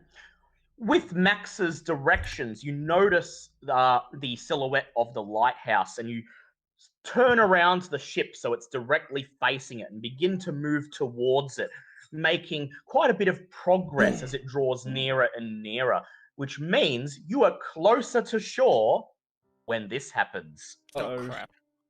Which means later on you'll have to do less swim checks. Yay. Good thing we didn't block that door. I would like the captain to please make a hard spot hidden check. Release the Kraken? Oh my god. And, yes, that is a success. You said spot hidden, yes? Yep, Yep, and that- hard. Oh, sorry. Yes, that's a success. Okay. When you're about half a mile or so away from the shore of the rock with the lighthouse, you notice the water in front of and around the boat begins to bubble as if it's being boiled, and then it grows darker, blacker. Dagon, is that you? Bubbles continue. They get faster and faster. The water grows blacker. Then you begin to hear metallic creaking as if something is brushing against the bottom of the boat. Captain, is it meant to be doing that? No, it's not. I would love to push the engine, but any more stress and it will sink. On that note, I just put my hand out and grab him. I'm like, sink. We have an unconscious woman on board, man. We can't let this thing sink. Well, And then, as you say that, there is a metallic creak as something terrifying bursts from the water. I would like all of you to make dodge checks with advantage Oh, nice. as the captain forewarned you that something was in the water. Ooh, that's a hard pass. yes, that's a hard pass for me as well. Dodge. Dodge. Yeah, no, that's definitely a fail. Okay, the water seemingly explodes, and a giant mass of black flesh and eyes bursts from the surface below, lashing towards the boat with seemingly hundreds of tentacles. Simultaneously, a tentacle wraps around the roof of the cabin and rips it apart, tossing it into the water, while another tentacle slams forwards, gripping the front of the boat where you are all standing. You attempt to throw yourselves out of the way. All of you except for Max, who is too slow. Okay, so a Shoggoth, when it hits you, let's see if it actually hits you, and it has a 70% chance of hitting you. Fuck. Okay, now a Shoggoth doesn't deal any damage on its own, it only deals its damage bonus. Yeah, on its own. And let us. Oh, okay. All right. The tentacle wraps around the front of the ship, crushing it as if it's made of paper. And Max is caught up in this. You are taking 8d6 of damage. Oh my god. And there goes Max. Oh. You watch Oh. as Max A fucking chance to fight back. Watch as Max is crushed before you, ground away like dirt under the Shoggoth's tentacle as it grips around the boat. Another tentacle lashing out of the water, then another, and it starts to pull the boat into the depths, the metallic groaning signaling the hull being crushed under its weight. Now, just a question. Wasn't the captain's cabin at the front of the boat? Yes, it was. Oh And fuck. wasn't that where we put the lady? Yes. Oh fuck. And she's unconscious, so she can't dodge. Oh Yes. fuck. Yes. Oh Okay. fuck. At this point, I would like Edward and the captain to please make intelligence checks. Can I push that? Yes. Oh, thank God. Okay. Oh, That's a hard pass. Okay. that is a hard pass for me as well. My first roll was Yep. 100. So, two things occur. One thing occurs to each of you, both at the same time. The first, to the captain, is that if the ice cold ocean water manages to make contact with the steam engine in the hold, it will cause it to explode. Oh. At the same time, something occurs to Edward. The captain's cabin was at the bow of the boat, the part of the boat that was just crushed like paper under the Shoggoth's tentacles. Vera Delacroix is almost certainly dead. Oh no. I would like you both to make sand checks, please, as the full form of the Shoggoth begins to pull itself out of the surface of the water. We've already seen a Shoggoth though, so would we have to make a sand check? Well, this is... Yeah, you do, because it's a Shoggoth, but it's not going to be as intense if you fail. Which I do. Okay, that is a pass. Okay, so you've already seen a Shoggoth. This is your second Shoggoth, so if you fail, it's 1d6. If you pass, it's 1d3. You also did just watch Max get crushed to bits. Yep. Oh, Max. No! 6. Okay, please. Oh no. Please make an intelligence check. Oh no. What's happening here? Oh no. That's a pass. Oh no. Pass temporary insanity. You're seeing what happens, Remy. Okay. You have gone temporarily insane, Edward, and against all logic, against any sense of better judgment, you raise your musket and fire it at the Shoggoth. Make a firearms check, please.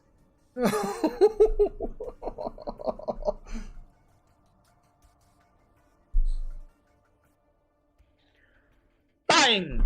You fire. God, that scared the shit out of me. Into the night. Your bullet's not coming anywhere near the Shoggoth or its massive tentacles. Captain Christopher, it's your turn. Are you going to try to extract the boat from the Shoggoth, maybe by fighting its tentacles? Or are you abandoning ship? Oh, how far are we away from the lighthouse? About half a mile. Oh shit, that's still a lot of swimming. Yep.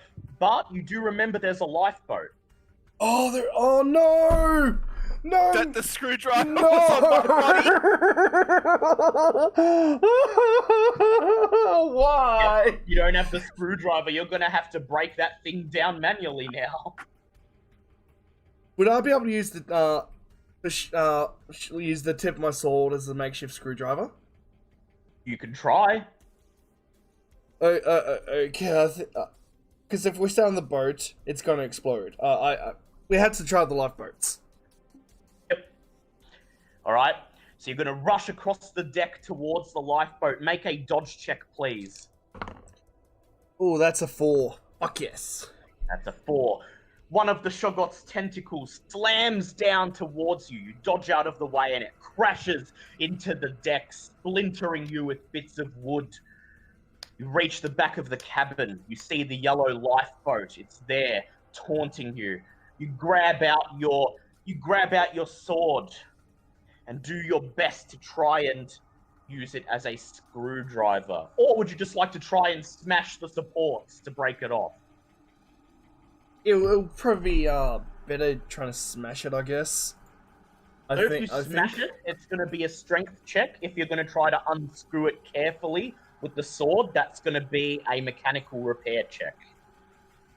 Let's see. Strength 45, mechanical repair 30. Oh. Fuck. Screw it, I'm going to try the mechanical repair. Alright. Place the tip of your sword into one of the grooves and do your best job to use it as leverage. Make a mechanical repair check. Oh my god! That's a 29! Okay, the front support loosens and drops off. Now there's just the back one. Oh shit. Okay. We go to Edward. Edward, make a power check, please.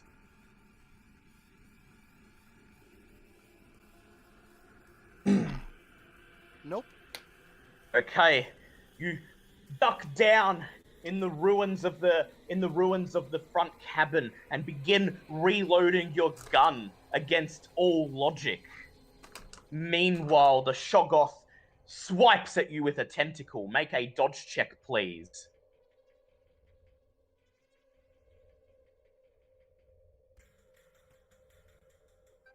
That's a pass. You dodge out of the way, leaping over the side of the boat and landing in the water. The tentacle slamming into your body and breaking some of your ribs. You Ooh. take 5 points of damage as you land in the cold, freezing water. Is that Make a flash ward or just normal? flesh ward, yes. Okay, cool. So Actually, I was going to say, did Remy survive because of flesh ward? But no, I don't think. no, I think no. he had none. he had none Yeah. left. Oh, Remy. Oh, no. You are fine. You are fine. You land in the water and start flapping on the surface, desperately trying to get your bearings. Okay. Here we go. Christopher, make another mechanical repair or a strength check, please. Alright. I'm going to leave this up to Smithy. What do you think? Mechanical repair or strength? Well, what do you have for each? 30 mechanical repair, strength 45. So you're better off with strength, but theoretically, or statistic-wise. That is a 30. So I would have passed either way. You start trying to unscrew it, but then you hear the metallic groaning of the boat as the Shoggoth continues to crush it under the weight of its tentacles. You swear and instead start smashing at the support with your blackjack, smashing it away. There's a loud click, and then it snaps off. The lifeboat drops onto the deck. You grab it and hoist it over the side of the deck into the water. Make a jump check, please, to land in the lifeboat and not in the water. Oh, what? Jump, where are you? 20%. Yes, that's a pass. No, Okay. You leap over the side of the deck and land in the lifeboat. You grab the cord on the back motor and rip it once, twice, 3 times. Make a luck check, please. Come on, you son of a bitch! That is a pass. The engine roars to life.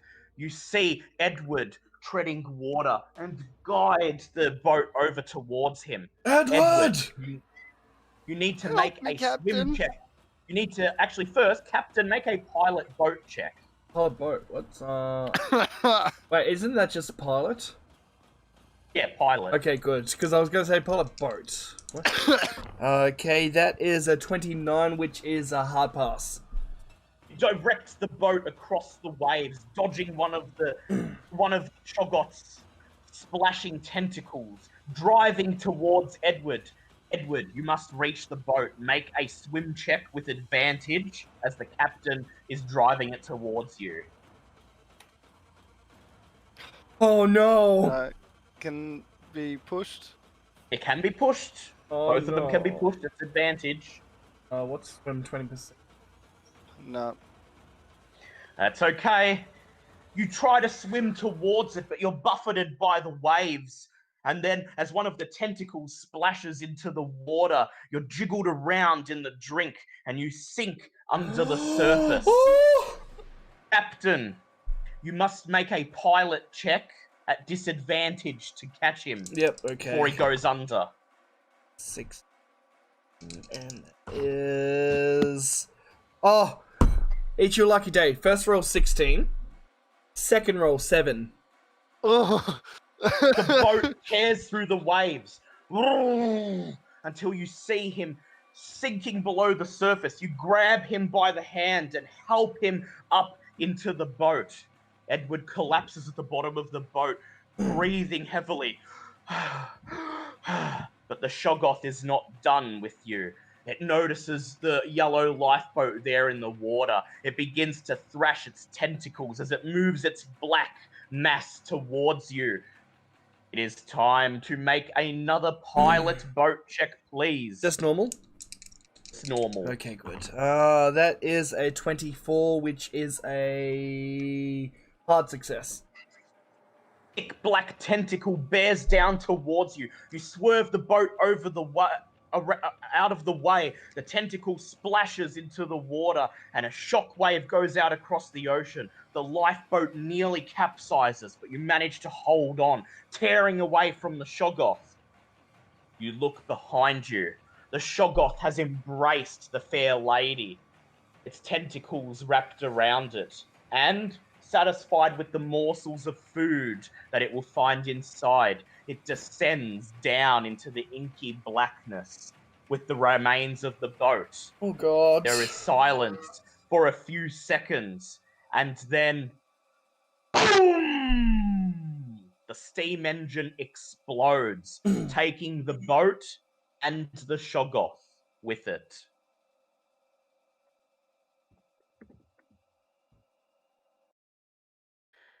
Okay.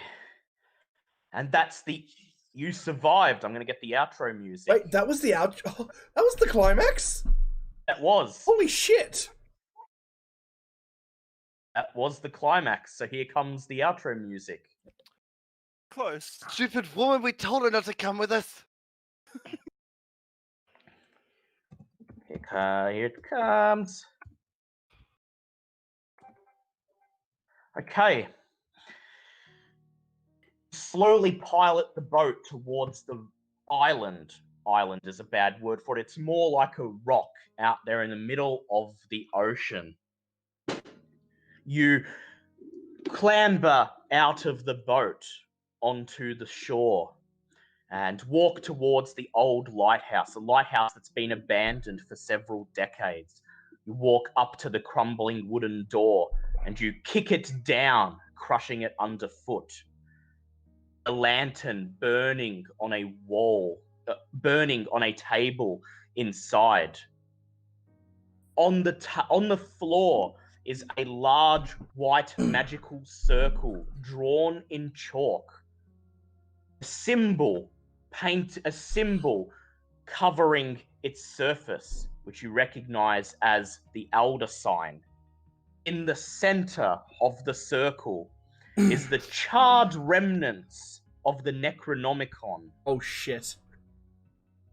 It has been burnt, seared to bits by magic. After all, there is no evidence of fire. The only evidence that anyone was ever here are the wet tracks leading to and from the lighthouse's window, tracks that you recognize as similar to those left by the worm that walks. The Necronomicon is gone. However, you may be able to make something out of its charred remains. I would like Edward to please make a spot hidden check.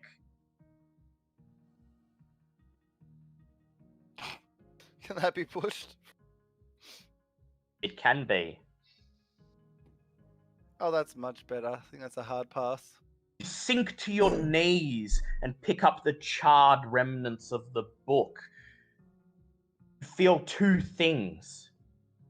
Relief that this terrible book, this thing that's been a burden on you for so many months now, plaguing you with nightmares, is finally gone. But at the same time, sadness, as if you've lost a crutch that was holding you upright in this world of madness that you've been drawn into. You flip through the charred pages, almost all of them completely illegible, the words burnt away, save for a few. Please make an Arabic check. Arabic. Okay.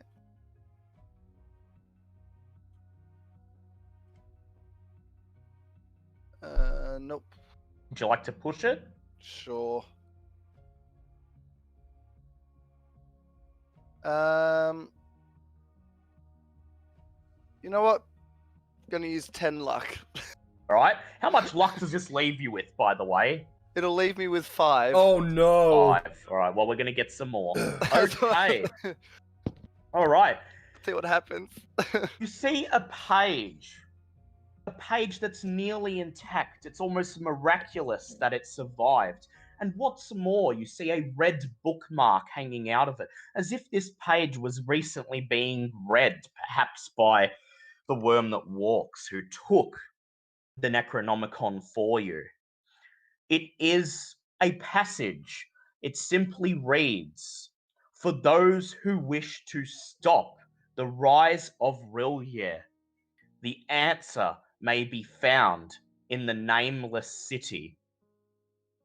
Painted on the page is a rough map of what appears to be the country of Yemen, in the middle of a nameless desert far away from civilization.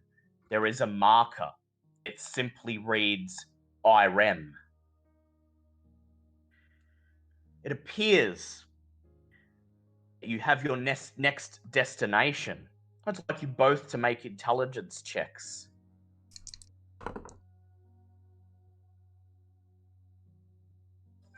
Well, that is an extreme pass. And can I push that? It's okay. I only needed Smithy to get it. Okay. It suddenly occurs to you, Edward, just why the cult was so desperate to steal this book back from you.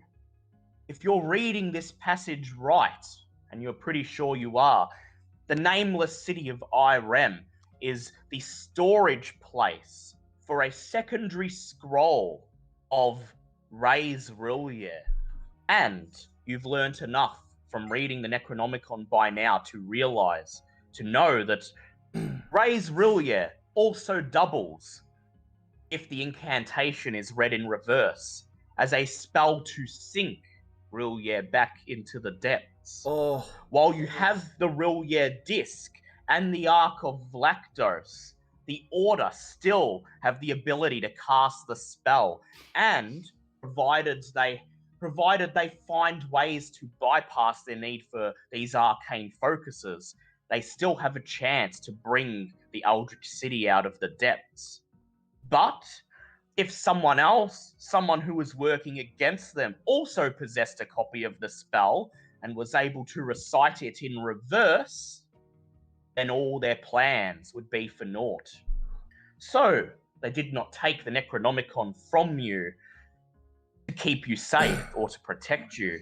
They tried to steal it from you so that you would not find this one piece of information that may be enough to end their plans once and for all. You tell the captain, you tell him the answer, the thing that combined with the Rillier disc and the Ark of Vlaktos will ensure that even if the cult's plans, even if the cult's ritual succeeds, that the full breadth of their plans cannot come to fruition. I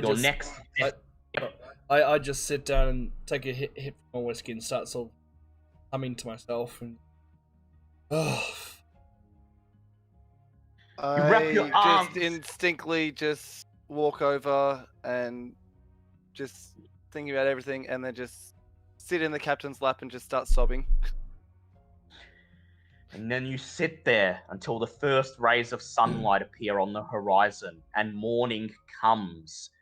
And as you step out of the lighthouse, you see floating in the ocean bits of metal, bits of plastic, the remnants of the boat along with them, a hunting rifle, and a telltale white woman's coat. So, Captain, do you think you have the ability? Do you think you're up to sail all the way to Yemen? Next episode? Well, at this point, since we have no boat and no way off the island. Oh no, that's gonna be. You'll be able to swim back. We've got the lifeboat. When it gets back. Okay. Yeah, you've got the lifeboat, so you're But, gonna take that back to shore. Edward's happy to be on a deserted island with the captain for a little while. Just the same, when you bring up the prospect of returning to land, Edward wraps his arms around you and he says, "Well, you know what? I've always wanted a trip to the exotic Middle East, and who better to take me there than the captain in the Mayflower Mark II?" Okay, rewards. First of all...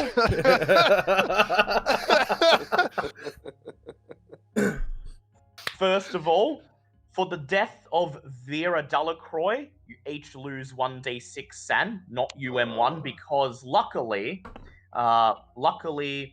Fat Man got knocked out at the start of the session and is in What hospital. the hell? I thought he died. Oh. No, he didn't die. He got slashed, was down to 2 HP, then passed out, and so they put him in the hospital before they went to the next section. So he's going to be back next episode. Oh my god, he is Yeah. to the line. What the hell? Yeah, he survived with 2 health. Yeah, I stabilized you. Yep.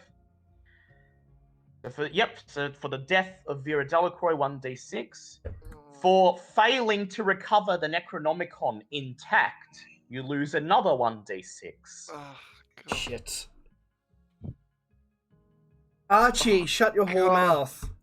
However, for exposing the true identity of the worm who walks and managing to survive his numerous death traps, you each gain 1d10 san.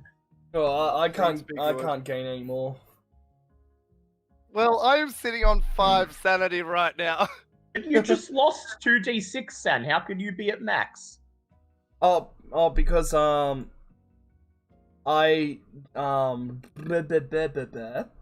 was originally at 85, but due to the And now you've gone below what your Cthulhu mythos is. Yep. Yep. All right. Yep. So 1d10. So how much are you going to get from that, Edward? 3. Lovely. How much san have you got left, Smithy? 8.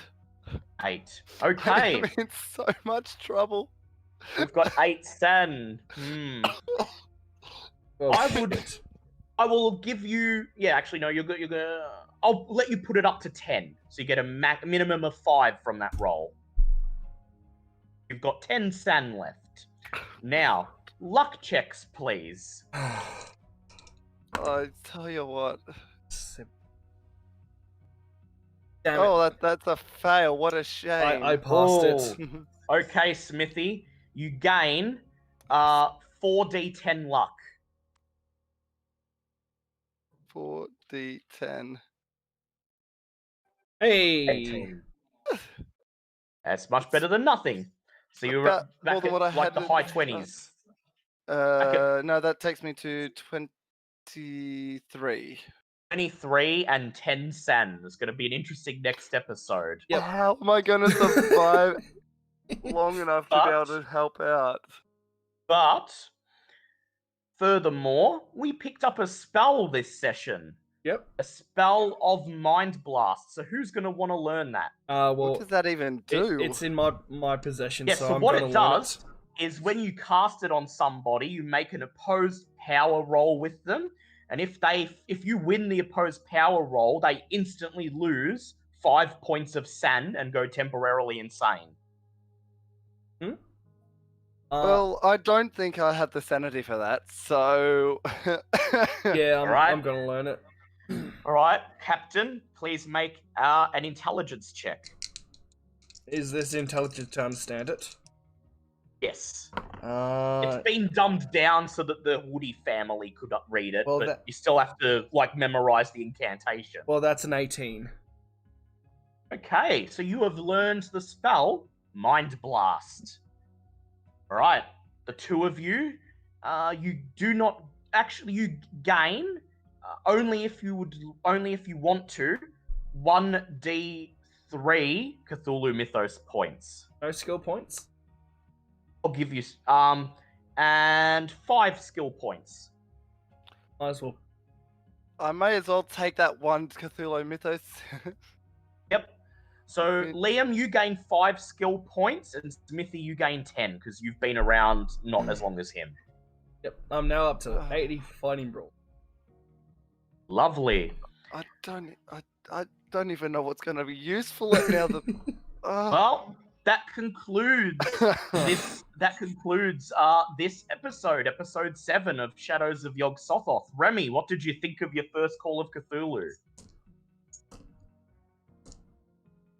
The dodge stat is bullshit. Uh, I failed a dodge, and that was the end of my character, who was doing Yeah. so well. Yep. Yeah, been putting One points into failed my roll's time. enough to kill you. Yep. Jesus Christ, that was fun though. I Yeah. could definitely see how this is really It could be enjoyable. addictive. Yeah, Oh, Yeah, gosh. exactly. Especially if it's your own character that you've actually created and put effort into. Yep. Yeah. And you're like legitimately scared of losing him.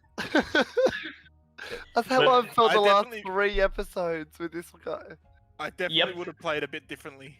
If I was Yes, trying to make him survive. Although that would not have stopped me failing the dodge roll. Yeah. He So- still would have failed.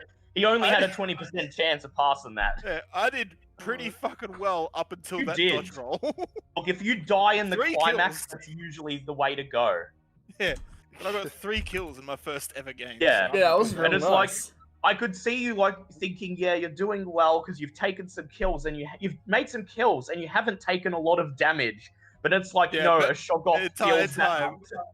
The entire time Yeah. I was just sitting there going, don't think about that you're getting hopeful. Don't get hopeful. Don't get hopeful. You Yeah. know Yeah. it's going to go bad. You sit there Yeah. and just think, how long until this character's dead? Yeah, it was like, And do you see how after the Shoggoth killed you, things very nearly went to shit for everyone? yeah. That's what happens in this game. It's like it's all completely fine. You think you prepared for everything, and then there's like one thing, and suddenly everything collapses and goes to shit. Mm-hmm. And that's Yep. the way the cookie crumbles.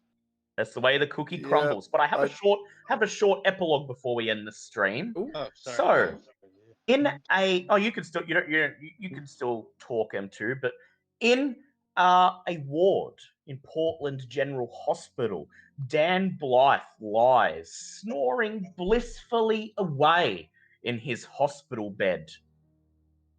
He's not aware of the shadow drawing closer to him. He does not awaken when an emaciated, corpse-like figure steps out and surveys him on the bedside. And he even does not wake when the worm that walks smiles, twists what passes for its mouth into a facsimile of a grin, and says, "The worm that walks evidently needs help, and you, my friend, are mine." The worm that walks leans over Dan's huge mass and touches its lips to his ear. That's our epilogue. Oh, what? I Really? don't Oh, know. no. Dan lives to fight another day? And lives to fight another day, but I have plans for him now. Oh, no. Okay, Right back okay. to getting Does betrayed he by learn the me. ability to turn into an armadillo and roll Oh, out? no, I will no, give- no. Dan will get an ability for next episode. I'm going to give him an ability. Ugh. But there is a chance that the parasite that just got put in his head is going to make him completely snap one day soon. So now he's a ticking time bomb. So, He was always a Alright. ticking time bomb. so he's No. so he's not a betrayer. He's just gonna be a betrayer when you choose to. Hey guys, Yes. Okay. I'll betray you. Yeah. One Yeah, doesn't know when Jefferson, his you character. can drive. Yeah, Now we can it's not stand up, M1's we need choice to pressure have. him to having a heart attack. Yeah, it's not M1's choice to betray you. It's at one point there's going to be, okay, time to do a power check. Oh, you failed. The worm that walks takes control. But don't worry, you can use his natural weight as an obstacle to slow him down. Yeah. I mean, The that worm that whatever walks. his head's gonna have to get through like folds and folds of cholesterol to actually Good luck, get to the buddy. brainstem. Oh, okay, well, that holy shit, that was probably our best episode to date. For Oh, biggest. Glad you liked it. Biggest. Well, this- That's okay, some alone M1. time with the captain. the best episode to date. Welcome. The best episode to date for this campaign. I Ah, did like that one. So trying to get another reporter Best out to of date, it. I'm not even here for. That's just Yeah, no, Can't I believe Hello, we everyone. killed Mira. We hope you enjoyed that episode, everyone, and we hope that you join us again in 2 weeks for episode 8, Nameless City, Nameless Terror, where our investigators travel to the Middle East, deep into the deserts of Yemen, and finally penetrate into the nameless city Yeah, to find man. the scroll of Ray's Rillier. And don't forget to stick around. Yes, and don't forget to sub and check out our new Dungeons and Dagons channel, where we will be running all of our campaigns in the future. And check out our Patreon too, so you can get cool perks like getting us to do wacky one-shots or getting a guest role in an episode. I was also I forgot to mention that, but I was going to mention the stick around. In about an hour we will be doing another stream of Baldur's Gate 3. Yes, that's right. And the book's starting at 7. All right, So yeah, Dan Blythe, you're alive still for next episode. So all right, I'll be back in a second. Are you? All right, there you go, guys. Holy fuck! My God, that climax scared the living shit out of me, and we had 2 deaths just straight off the bat. My God, did not even think about it. And also, once again, for having the entire thing muted, I did not realize. Why am I spending? Okay, I did not realize. I'm so sorry, but I hope you liked what you saw tonight. Thank you to Papa for the awesome raid. Thank you for all of you guys on YouTube and Twitch. And be sure to come back in about half an hour or an hour for me, Dale, and Miss Kitty streaming Baldur's Gate 3. You guys are awesome. Thank you so much. And I will see you guys next time.